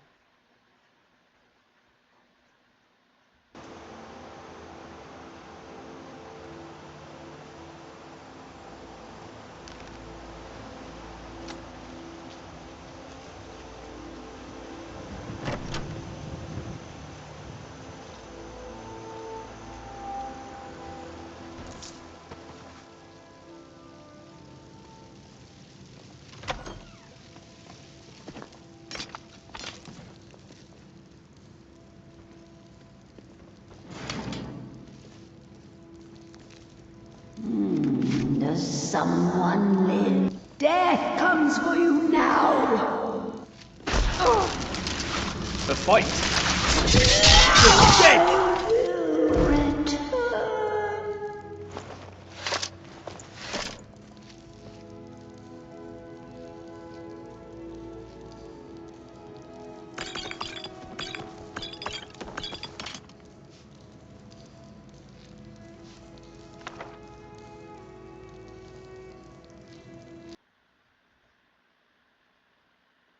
Jonquil's Journal.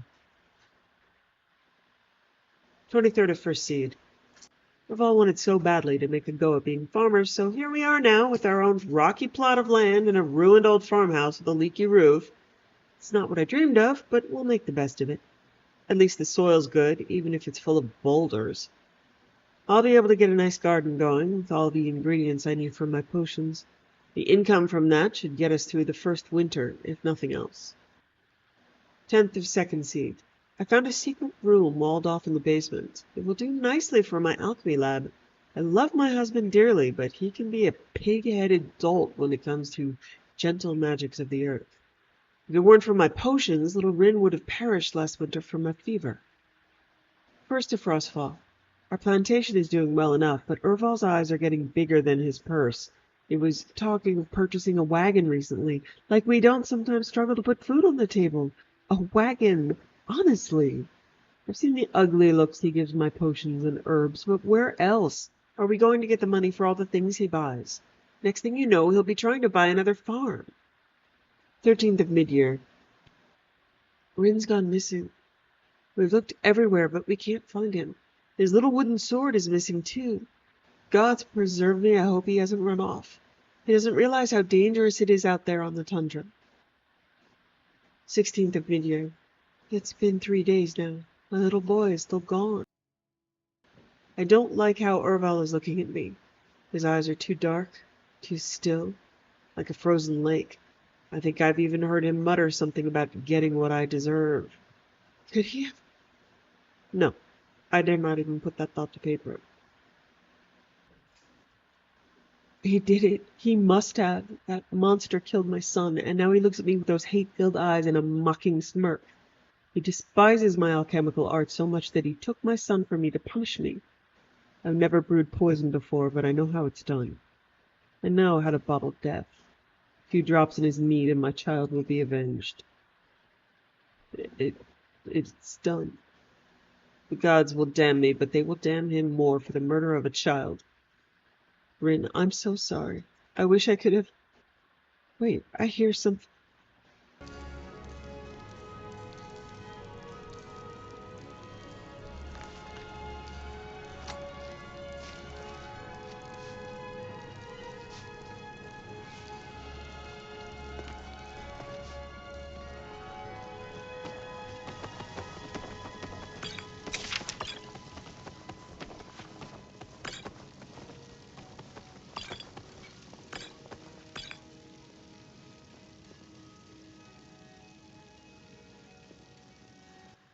Fourteenth of First Seed. Today's the first day of our new lives. I bought a sizable piece of land with a rundown farmhouse for dirt cheap just outside of Rorikstead. No one else wanted it, on account of how rocky it is. Too many boulders, the other men said. But Jonquil and I have strong backs and willing hearts. We'll get those boulders out and turn this fertile land into a plantation they can only dream of. This will be the perfect place to raise our little Rin. 21st of Second Seed. Long day. Hand hurts almost too much to write. Farmhouse is repaired and the first plants are in the ground. Feels good. We did it. Jonquil kissed me tonight like she did when we were first married. Her eyes are calling me. 1st of Sun's Height. We harvested our first crops today. It wasn't much, but it's a start. When I watched the sun's rays first break over the horizon on our fields today, I knew what to name this place. Goldenhills Plantation, after Akatosh's glorious light. Soon it will be an inheritance worthy of our son. Just a bit longer, I know. My heart is troubled. Rin is fast growing into a strapping young boy, though he spends too much time playing with that wooden sword of his and dreaming of running off to join the Legion. But my dear wife, Jonquil, her strangeness worries me. Sometimes she'll disappear for hours at a time and then turn up in the house as though she'd been there all along. I often see her carrying a basket full of strange dark flowers, and she won't tell me what they are or where she got them. And last winter, when Rin fell ill with fever, Jonquil produced a small black bottle from who knows where and poured who knows what down his throat. Only a few minutes later, the fever was gone. Jonquil refused to tell me what was in the bottle or where she got it. I was so happy that she saved our little boy, of course, but Mara preserved me. And I'm afraid that my wife is a Daedra worshipper or a witch. 16th of mid-year. Rin has been missing for 3 days. My little boy. I've searched everywhere, but there's no trace of him. Even his favorite toy sword is missing. What if wolves got him, or brigands snatched him away? Jonquil has been watching me. I don't like the look in her eyes, and she hasn't cried at all. What kind of mother doesn't cry when her child is missing? What if... I dare not even put the thought to paper. It's unthinkable. I found it. I found Jonquil's secret. This is the place she's been disappearing to. Potions, the plants, the books. Such evil and unnatural things I found down there. Divines help me, my wife is a witch. I didn't want to open her foul books, but I had to know. I had to... Deadly Nightshade. That's what the plant is called. The one I saw her sneaking around with. She grows it everywhere in this hidden place. She must have poisoned my son. I've seen the sneer on her face, the laughter in her eyes as she watched me tearing apart the farm looking for him. She was mocking me. I've never felt rage like this. Shaking with it, sweating with it. I know exactly what I've got to do. My son's spirit whispers to me, demanding vengeance. I keep an axe by the door for dealing with wild animals. It will do for dealing with a witch as well.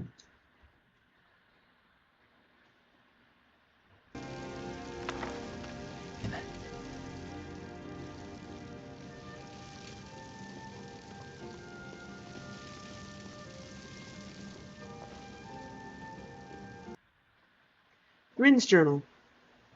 Ma and Pa are fighting again. They're always fighting these days. Ma hates how obsessed Pa is with cows and the price of wheat and all that boring stuff. Pa doesn't like Ma's flowers or her bottles of goopy stuff. I don't like the goopy stuff either, but it does make me feel better when I'm sick, so I guess it's okay. I can't wait till I'm old enough to join the Legion and get away from the farm. I've been practicing every day with my sword. I think I'm good enough to be a captain, or even a general. But Pa doesn't want me to join the Legion because he says I have to take over the farm when I'm old enough. Ma doesn't want me to go because it's dangerous. It's about the only thing they agree on. I bet if I defeated a bandit or killed a wolf or something, that would show them. Then they would have to let me join up with the Legion. Pa always tells me to stay away from the old well, the one toward the tall monument out by the tree sitting on the rock. Wolves like to hunt out there, he says. So that's where I'll go. I'll kill a wolf and bring home its head, and that'll prove I'm a man and not a baby. I'm tired of listening to Ma and Pa yell at each other anyway.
Hi there.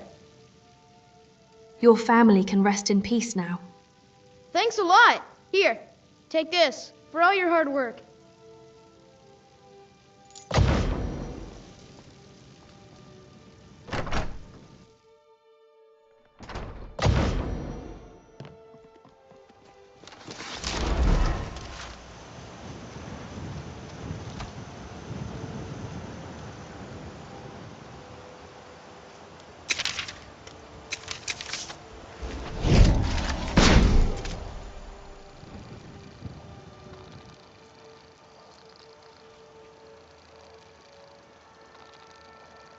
Goldenhills Plantation.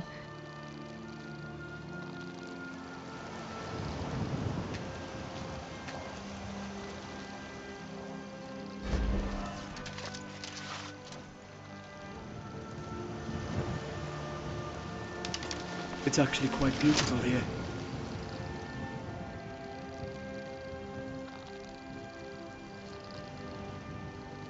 Wait here.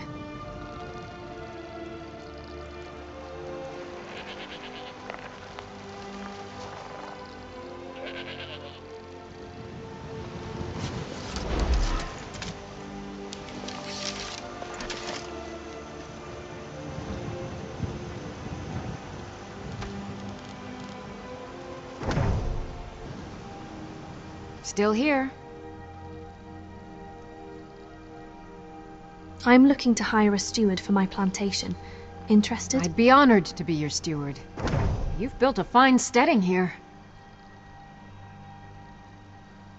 Until next time. Mm-hmm.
I will protect you, Dragon.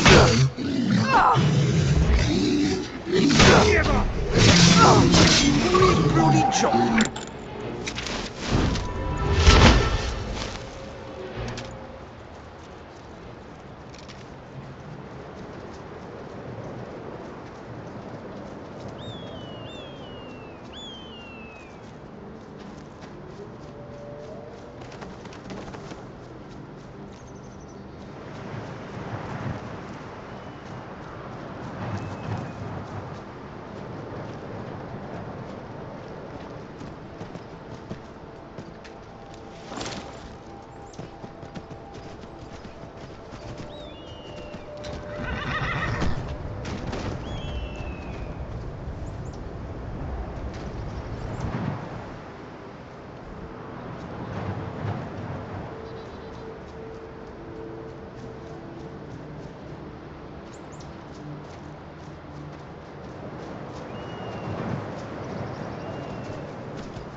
can't wait to count out your coin. Fucking come on then!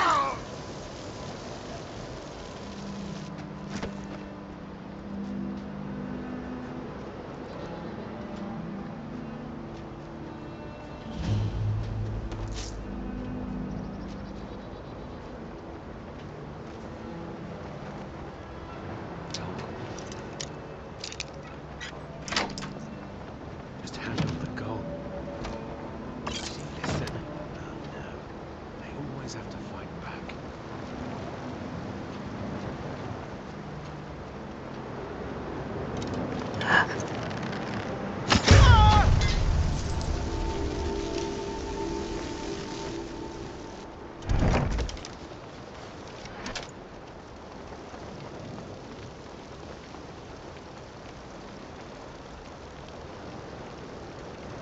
It feels like half of Skyrim has become outlaws. By Zenithar, get a trade.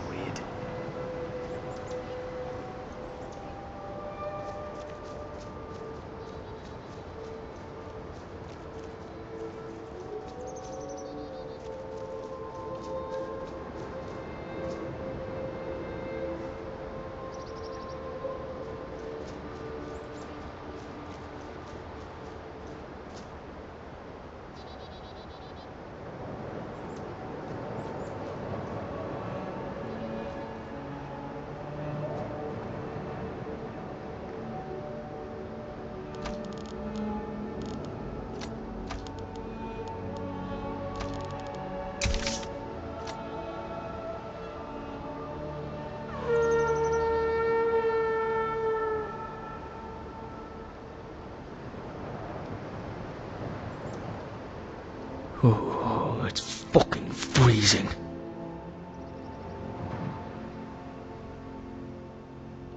I'll be okay, let's keep going. Aye, alright. About surviving out here. You alright? I'm exhausted. Aye, we ought to make camp. Could you set up a campsite? Okay, give me a minute and I'll set up a tent. You'll be safe and warm inside. As you wish.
Huh. Haven't noticed any skeevers sniffing around since Cat moved into the tent. Scrappy little bastard must be keeping them on the run.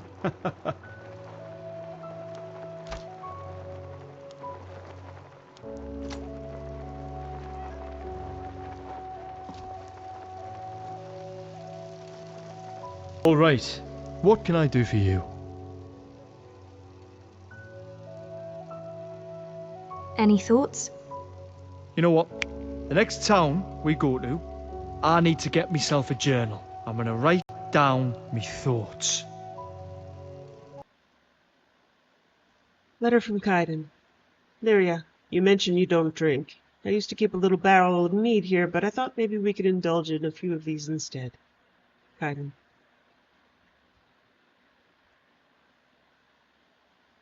Letter from Kaidan, 27 First Seed 201. Lyria, I don't know how to thank you for taking the time to stop in Rorikstead. It feels like a lifetime has passed since I was last there, and I guess in a way it has. 10 years is a long time after all. While I know I've changed, and perhaps not always for the better, It was a comfort to see Eric hadn't. I hadn't realized how much I missed him until I heard him call my name. So yeah, just wanted to say thank you again for that, Kaidan.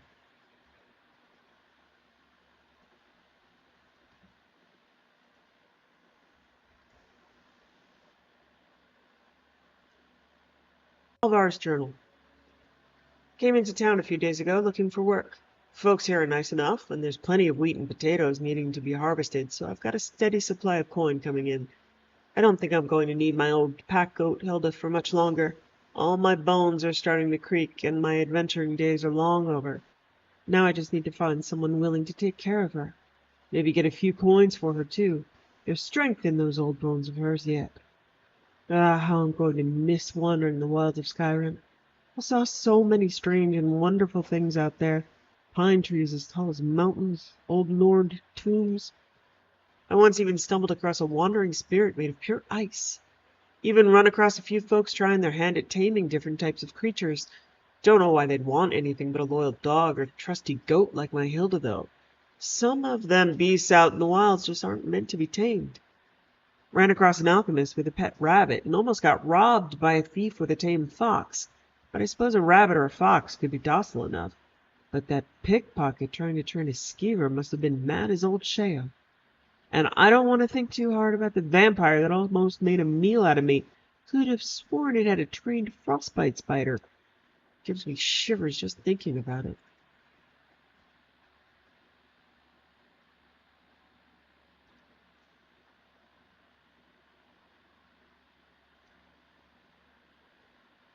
Crumpled note, 19th Seed 201. Lyria, feel like there's a few things should be saying, given everything that's happened. First, want you to know that I swore myself to you, to protect you, and be your shield. That hasn't changed. Don't really care about the choice you've made with companions. That's your business. Changes nothing for me, unless you started biting me. Although even then, it would depend on how you... Shit. Nope. Bad, Kaidan. You can't be fucking saying that, even if it is on your bloody mind all the damn time.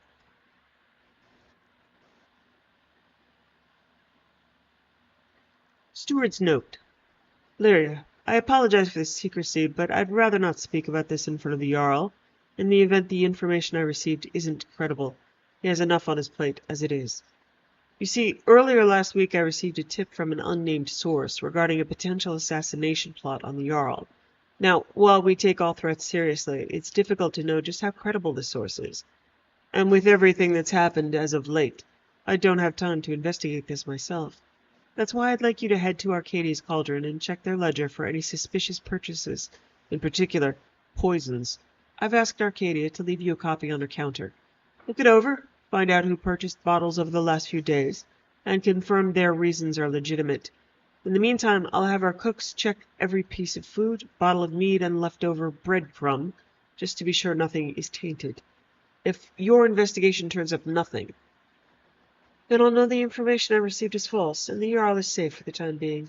If not, I hope someone of your reputation can take care of the situation.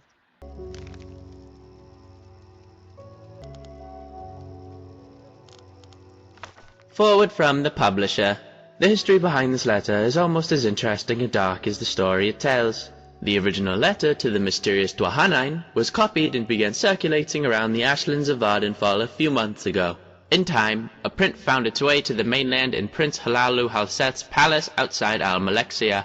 While the reader may conclude after reading this letter that the prince would be furious about such a work, impugning his highness with great malevolence, quite the reverse was true. The prince and his mother, Queen Berenzia, had it privately printed into bound copies and sent to libraries and booksellers throughout Morrowind. As a matter of record, the prince and the queen have not officially stated whether the letter is a work of pure imagination or based on an actual occurrence. The House Dress has publicly denounced the work, and indeed, no one named Dwahanain, despite the suggestions in the letter, has ever been linked to the house. We leave the reader to interpret the letter as he or she believes. Nariscan, Publisher. Dark Liege Dwahanain, you asked for a detailed description of my experience last night, and the reasons for my plea to House Dress for another assignment. I hope I have served you well in my capacity as informant in the court of Prince Helseth, a man who I have stated in many previous reports could teach Molag Bal how to scheme. As you know, I have spent nearly a year now working my way into his inner circle of advisors. He was in need of friendship when he first arrived in Morrowind, and eagerly took to me and a few others. Still, he was disinclined to trust any of us, which is perhaps not surprising, given his tenuous position in Morrowind society. For your Unholiness's recollection, the prince is the eldest son of Berenzia, who was once the Queen of Morrowind, and once the Queen of the High Rock Kingdom of Wayrest. At the death of her husband, Prince Helseth's stepfather, King Eadwire, there was a power struggle between the prince and Eadwire's daughter, the Princess Elisana. Though details of what transpired are imperfect, it is clear that Elisana won the battle and became queen, banishing Helseth and Berenzia. Berenzia's only other child, Morgaya, had already left court to marry and become queen of the Somerset Isle Kingdom of Firsthold. Berenzia and Helseth crossed the continent to return to Morrowind only last year. They were well received by Berenzia's uncle, our current king, Halalu Athin Lathan, who had taken the throne after Berenzia's abdication more than 40 years ago. Berenzia made it clear that she had no designs on reclaiming the throne, but merely to retire to her family estates. Helseth, as you know, has lingered in the royal court, and many have whispered that while he lost the throne of Wayrest, he does not intend to lose the throne of Morrowind at Lathan's death. I've kept your Unholiness informed of the prince's movements, meetings, and plots, as well as the names and characters of his other advisors. As you may recall, I've often thought that I was not the only spy in Helseth's court. I told you before that a particular Dunmer counselor of Helseth looked like a fellow I had seen in the company of Tholder Sariani, the archcanon of the Tribunal Temple. Another, a young Nordwoman, has been verified to visit the Imperial Fortress in Balmora. Of course, in their cases, they might well have been on Helseth's own business, but I couldn't be certain. I had begun to think myself paranoid as the prince himself when I found myself doubting the sincere loyalty of the prince's chamberlain, Burgess, a Breton who had been in his employ since his days in the court of Wayrest. That is the background on that night. Last night. Yesterday morning I received a curt invitation to dine with the prince. Based only on my own paranoia, I dispatched one of my servants, who was a good and loyal servant of the House Stress, to watch the palace and report back anything unusual. Just before dinner he had returned and told me what he had witnessed. A man cloaked in rags had been given entrance into the palace, and had stayed there for some time. When he left, my servant saw his face beneath the cloak, an alchemist of infamous repute, said to be a leading supplier of exotic poisons. A fine observer, my servant also noticed that the alchemist entered the palace smelling of wickweed, bittergreen, and something alien and sweet. When he left, he was odorless. He had come to the same conclusion as I did. The prince had procured ingredients to prepare a poison. Bittergreen alone is deadly when eaten raw, but the other ingredients suggested something far deeper. As your Unholiness can doubtless imagine, I went to dinner that night prepared for any eventuality. All of Prince Helseth's other counselors were in attendance, and I noticed that all were slightly apprehensive. Of course I imagined that I was in a nest of spies, and all knew of the prince's mysterious meeting. It is just as likely that some knew of the alchemist's visit, while others were simply concerned by the nature of the prince's invitation, and still others merely unconsciously adopted the tense disposition of their fellow, better-informed counselors. The prince, however, was in fine mettle, and soon had everyone relaxed and at ease. At 9 we were all ushered into his dining hall where the feast had been laid out. And what a feast! Honeyed gore apples, fragrant stews, roasts in various blood sauces, and every variety of fish and fowl expertly and ostentatiously prepared. Crystal and gold flagons of wine, flin, shen, and mast were at our seats to be savored as appropriate with each course. As tantalizing as the aromas were, it occurred to me that in such a maze of spices and flavors, a discreet poison would be undetectable. Throughout the meal I maintained the illusion of eating the food and drinking the liquor, but I was surreptitious and swallowed nothing. Finally, the plates and food were cleared from the table, and a tureen of a spicy broth was placed in the center of the banquet. The servant who brought it then retired, closing the banquet hall door behind him. "It smells divine, my prince," said the Marchioness Colgar, the Nordwoman, "but I cannot eat another thing." "Your Highness," I added, feigning a tone of friendliness and slight intoxication, "you know that everyone at this table would gladly die to put you on the throne of Morrowind, but is it really necessary that we gorge ourselves to death?" The others at the table agreed with appreciative groans. Prince Helseth smiled.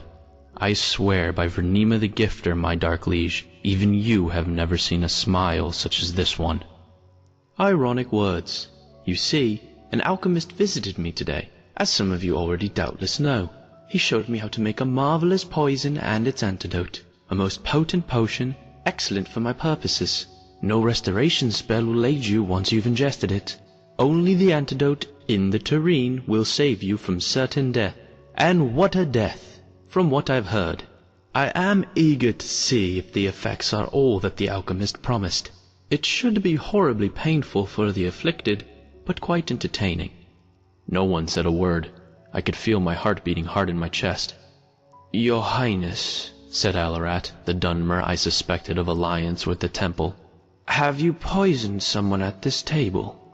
You are very astute, Alarat. Little wonder I value your counsel, as indeed I value all in this room. It would be perhaps easiest for me to say who I haven't poisoned. I haven't poisoned any who serve but one master, any whose loyalty to me is sincere. I haven't poisoned any person who wants to see King Helseth on the throne of Morrowind. I haven't poisoned anyone who isn't a spy for the Empire, the Temple, the House of Telvanni, the House of Redoran, the House of Indoril, the House of Dress. Your Unholiness, he looked directly at me at his last words. I know that in certainty. My face is practiced at keeping my thoughts from showing, but I immediately thought of every secret meeting I've had, every coded message I sent to you in the house. My dark liege, what could he know? What could he, even without knowing, suspect? I felt my heart beating even faster. Was it fear or poison? I couldn't speak, certain as I was that my voice would betray my calm facade. Those loyal to me who wish harm on my enemies may be wondering how can I be certain that the poison has been ingested? Is it possible that the guilty party, or dare I say parties, were suspicious and merely pretended to eat and drink tonight? Of course! But even the craftiest of pretenders would have to raise a glass to his or her lips and put empty forks or spoons in their mouths to play the charade. The food, you see, was not poisoned. The cups and cutlery were. If you did not partake out of fear, you're poisoned just the same, and sadly missed an excellent roast. Sweat beaded on my face, and I turned from the prince so he would not see. My fellow advisors, all of them, were frozen in their seats. From the Marchioness Colgar, white with fear, to Kemma Aneb, visibly shaking. From the furrowed, angry brow of Alarat to the statue-like stare of Burgess. I couldn't help thinking then, could the prince's entire counselorship be comprised of nothing but spies? Was there any person at the table loyal? And then I thought, what if I were not a spy myself? Would I trust Helseth to know that? No one knows better than his advisors both the depth of the prince's paranoia and the utter implacability of his ambition. If I were not a spy for the House Dress, even then would I be safe? Could a loyalist be poisoned because of a not-so-innocent misjudgment? The others must have been thinking the same, loyalists and spies alike. While my mind whirled, I could hear the prince's voice, addressing all assembled. The poison acts quickly. If the antidote is not taken within 1 minute from now, here will be death at the table. I couldn't decide whether I had been poisoned or not. My stomach ached, but I reminded myself it might have been the result of sitting at a sumptuous banquet and not partaking. My heart shook in my chest, and a bitter taste like trema root stung my lips. Again, was it fear or poison? These are the last words you will hear if you are disloyal to me, said Prince Helseth, still smiling that damned smile as he watched his advisors squirming in their seats. Take the antidote and live. Could I believe him? I thought of what I knew of the prince and his character. Would he kill a self-confessed spy at his court, or would he rather send the vanquished back to his masters? The prince was ruthless, but either possibility was within his manner. Surely the theatricality of this whole dinner was meant to be a presentation to instill fear. What would my ancestors say if I joined them after sitting at a table, eventually dying of poison? What would they say if I took the antidote, confessing my allegiance to you in the House Dress, and was summarily executed? And I confess, I thought of what you might do to me even after I was dead.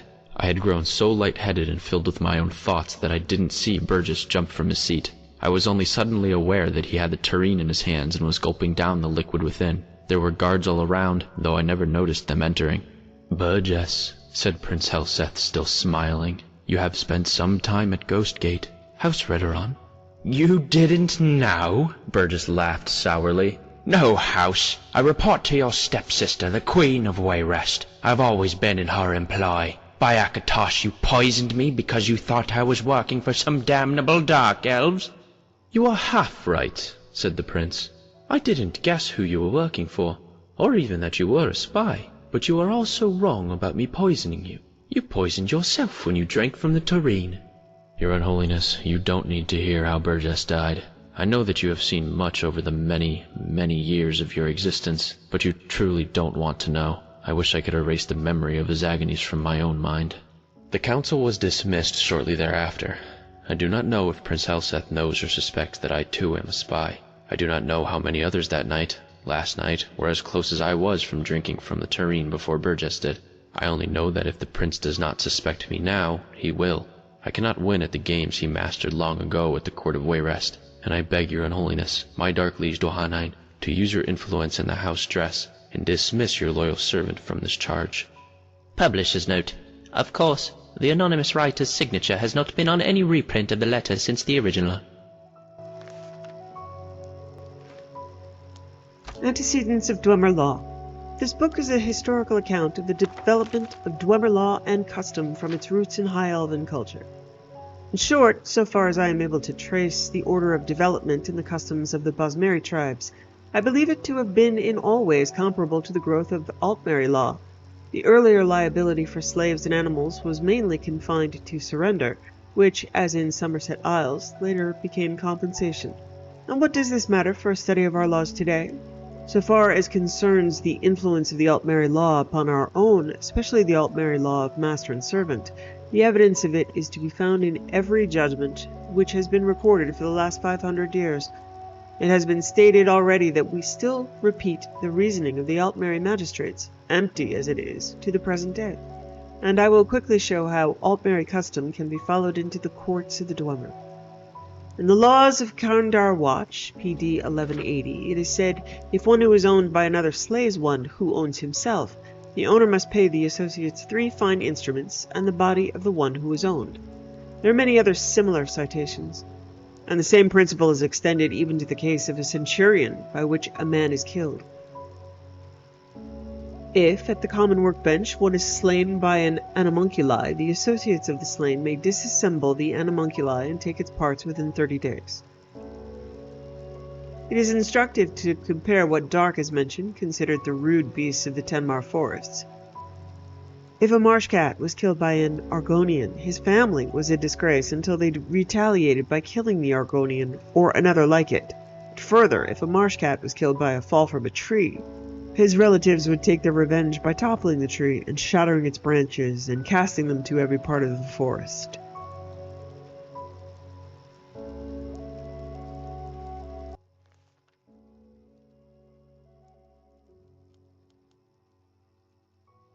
The Horror of Castle Zir, a one-act play by Bela Kul.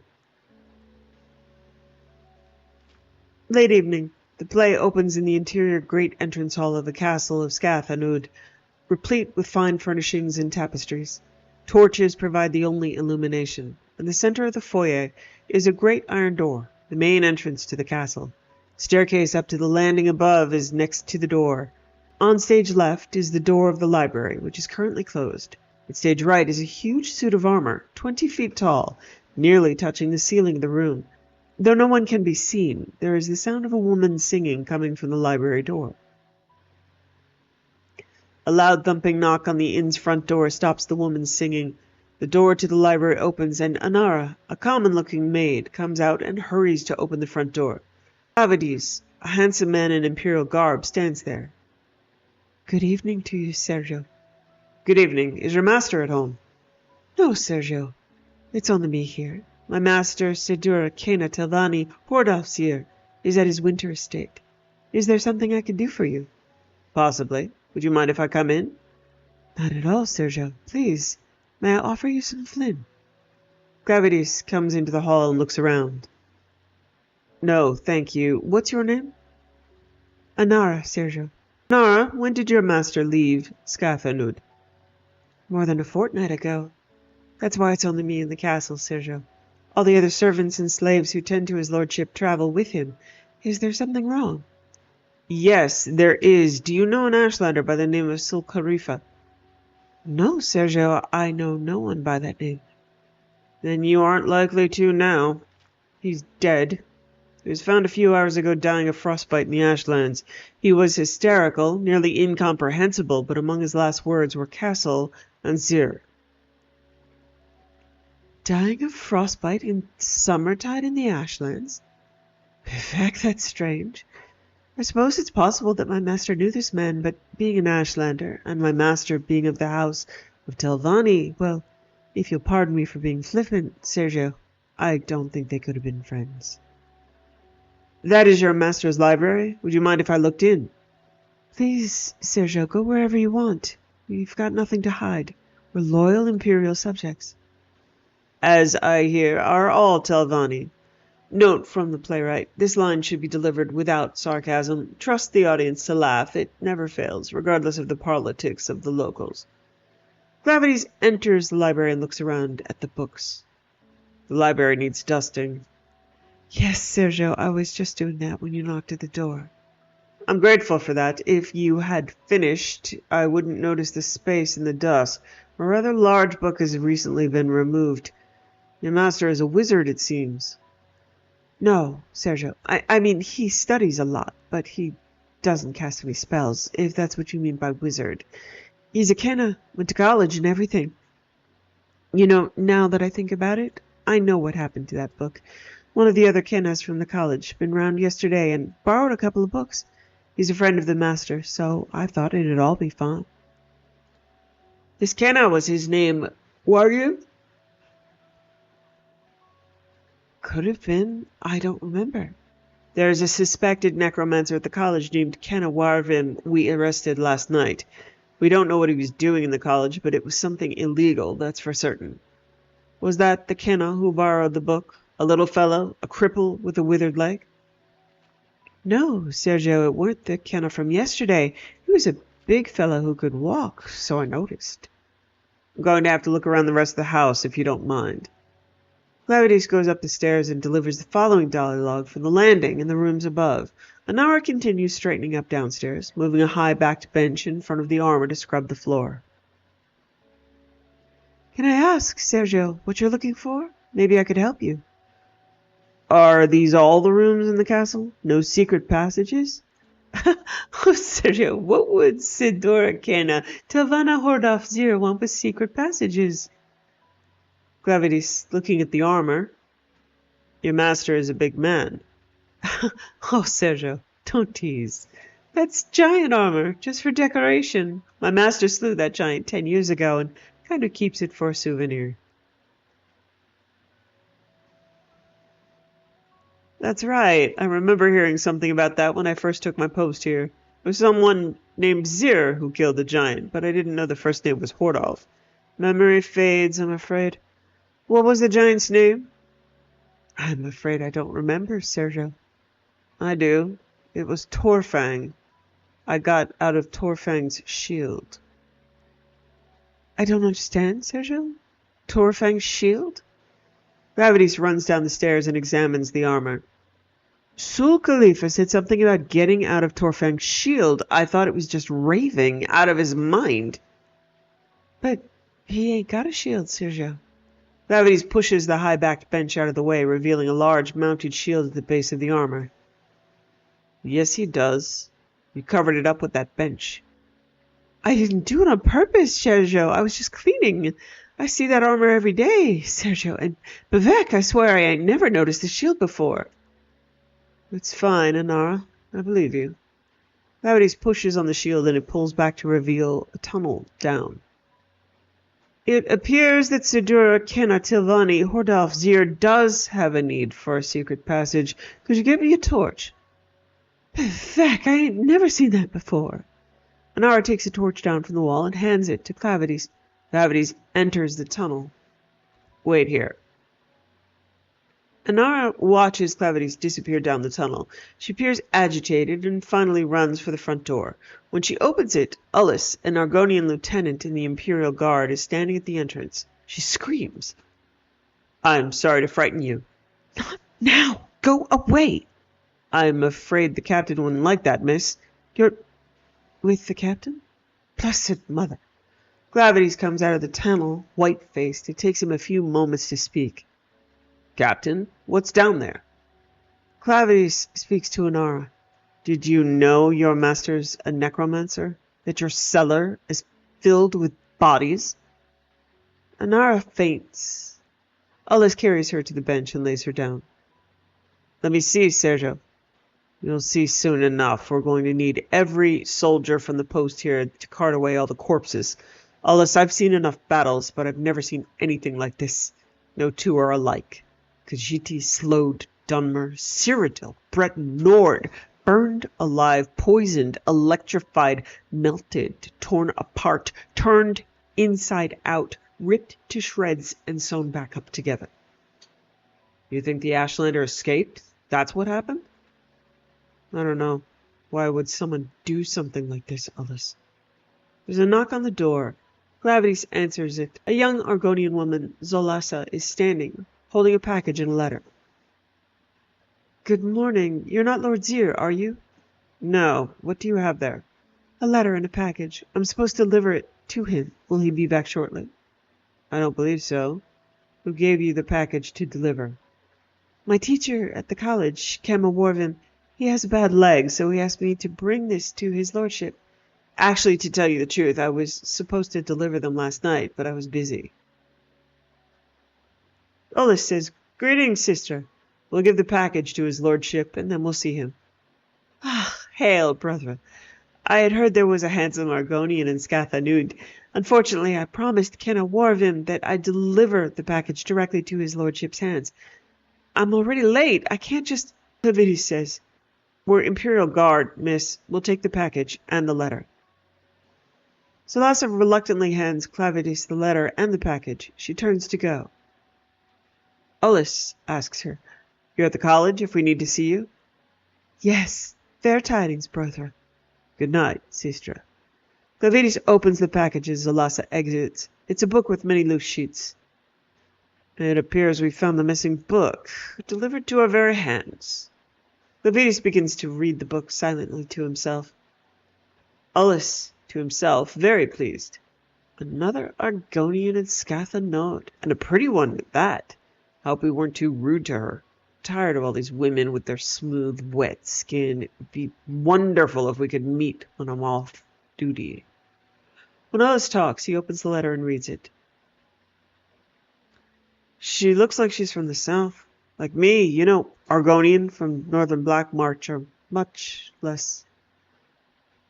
Ullus continues reading, transfixed by the letter. Clavides skips to the back of the book and reads the last sentence. In black ink, the Khajiit male showed surprisingly little fortitude to a simple lightning spell, but I've had interesting physiological results with a medium-level acid spell cast slowly over several days. In red ink, in the margins, yes, I see, was the acid spell cast uniformly over the entire body of the subject. In black ink, the Nord female was subjected to 16 hours of a frost spell, which eventually crystallized her into a state of suspended animation, from which she eventually expired. Not so the Nord male, nor the Ashlander male, who lapsed into their comas much earlier, but then recovered. The Ashlander then tried to escape, but I restrained him. The Nord then had an interesting chemical overreaction to the simple fire spell and expired. See the accompanying illustration. In red ink, yes, I see, the patterns of boils and lesions suggest some sort of internal incineration, perhaps caused by the combustion of a short burst of flame following a longer session with frost. It's such a shame I can't come to see.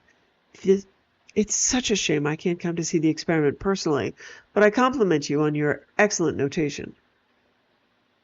In black ink, thank you for the suggestion about slowly poisoning my maid Inara. The dosages you've suggested have had fascinating results, eroding her memory very subtly. I intend to increase it exponentially and see how long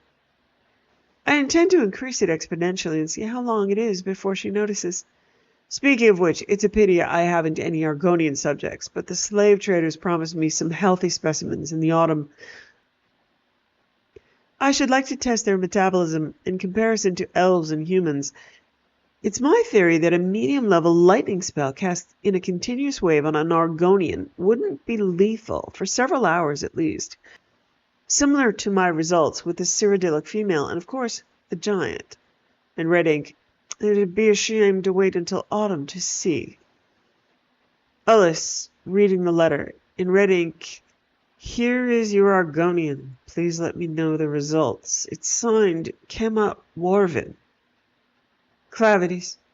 By Kinnereth, this isn't necromancy, it's destruction. Kemma Warvin and Kenna Telvanni Hordalf Zir haven't been experimenting with death, but with the limits of magical torture. The letter isn't addressed to Kenna Telvanni Hordalf Zir. It's addressed to Sidur Ayakila Zir. His wife, do you think? Ayakila. That was the Telvanni of the Zir family who I heard about in connection with the giant slaying. We'd best get the maid out of here. She'll need to go to a healer. Levitas wakes up Inara. She appears disoriented. What's happening? Who are you? Don't worry, everything is going to be fine. We're going to take you to a healer. Ullis asks, "Do you need a coat, Iakila?" Inara, "Thank you, no, I'm not cold." Inara, Iakila stops, realizing that she's been caught. Gravities and Ullis unsheath their blades. Gravities, you have black ink on your fingers, your ladyship. Ullis, and when you saw me at the door, you thought I was the Argonian your friend Warvin sent over. That's why you said, "Not now, go away." You're much more observant than Inara. She never did understand what was happening, even when I tripled the poison spell, and she expired in what I observed as considerable agony. What were you going to use on me first? Lightning or fire? Lightning. I found fire to be too unpredictable.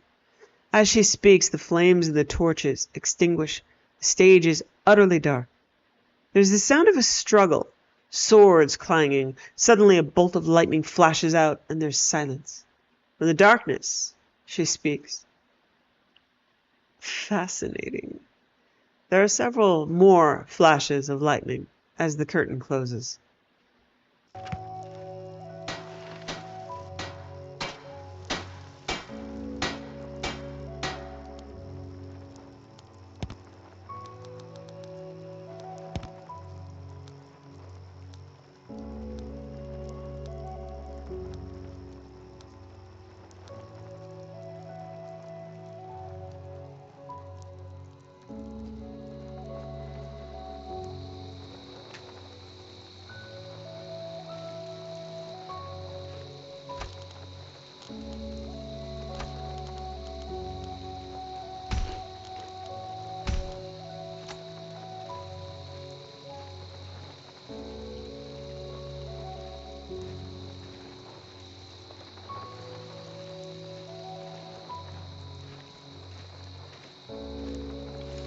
I'm at your service.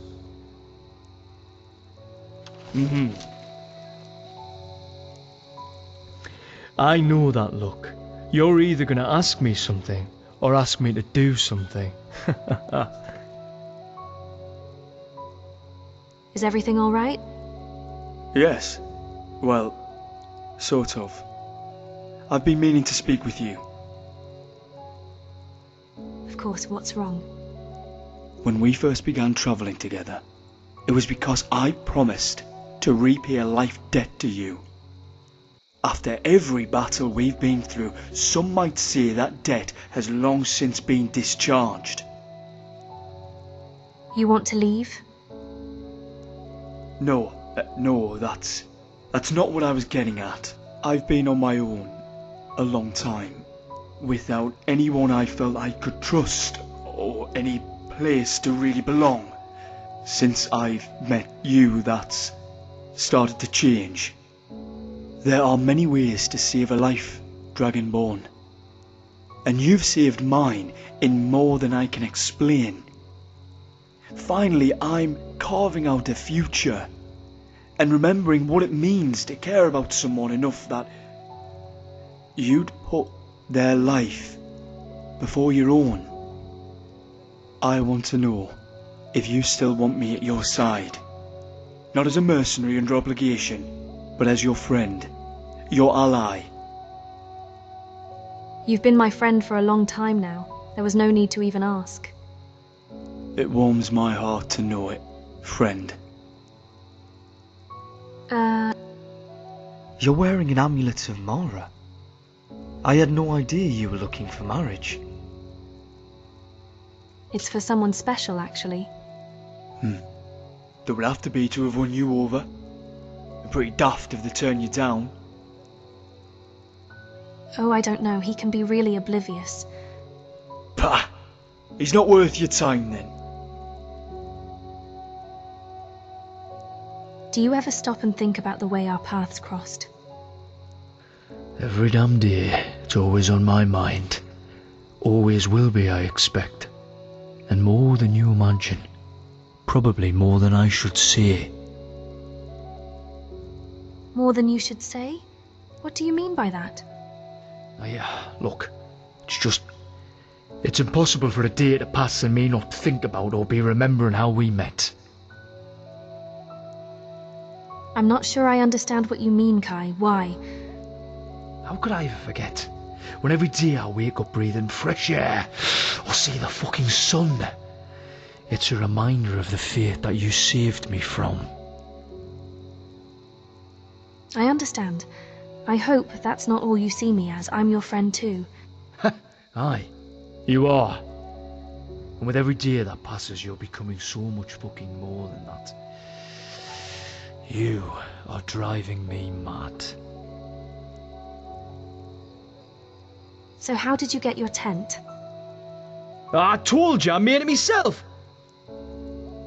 No, really. How do you fit all of it into that little pack? Hang on, you don't believe me? You wound me, Dragonborn. So? Come on, I know how you feel about magic. Alright. Some time ago I did a bounty reclaiming a lost heirloom for an old farmer from some bandits. Or at least I thought he was an old farmer, but he turned out to be a bloody mage. Nice enough fellow, I suppose. As thanks, he enchanted me camping kit for me. Really? And you were okay with that? Hey! I seem to recall you enjoying the extra space in my tent, so I don't want to hear no complaining. No matter what I added to my camp pack, it always fit. So I kept working on it until it became the glorious shelter that it is today. So yes, I didn't lie, I did make it myself. With a bit of help. So if I ask you to carry? No, before you even ask, the answer is no. Just enjoy me tent, Dragonborn.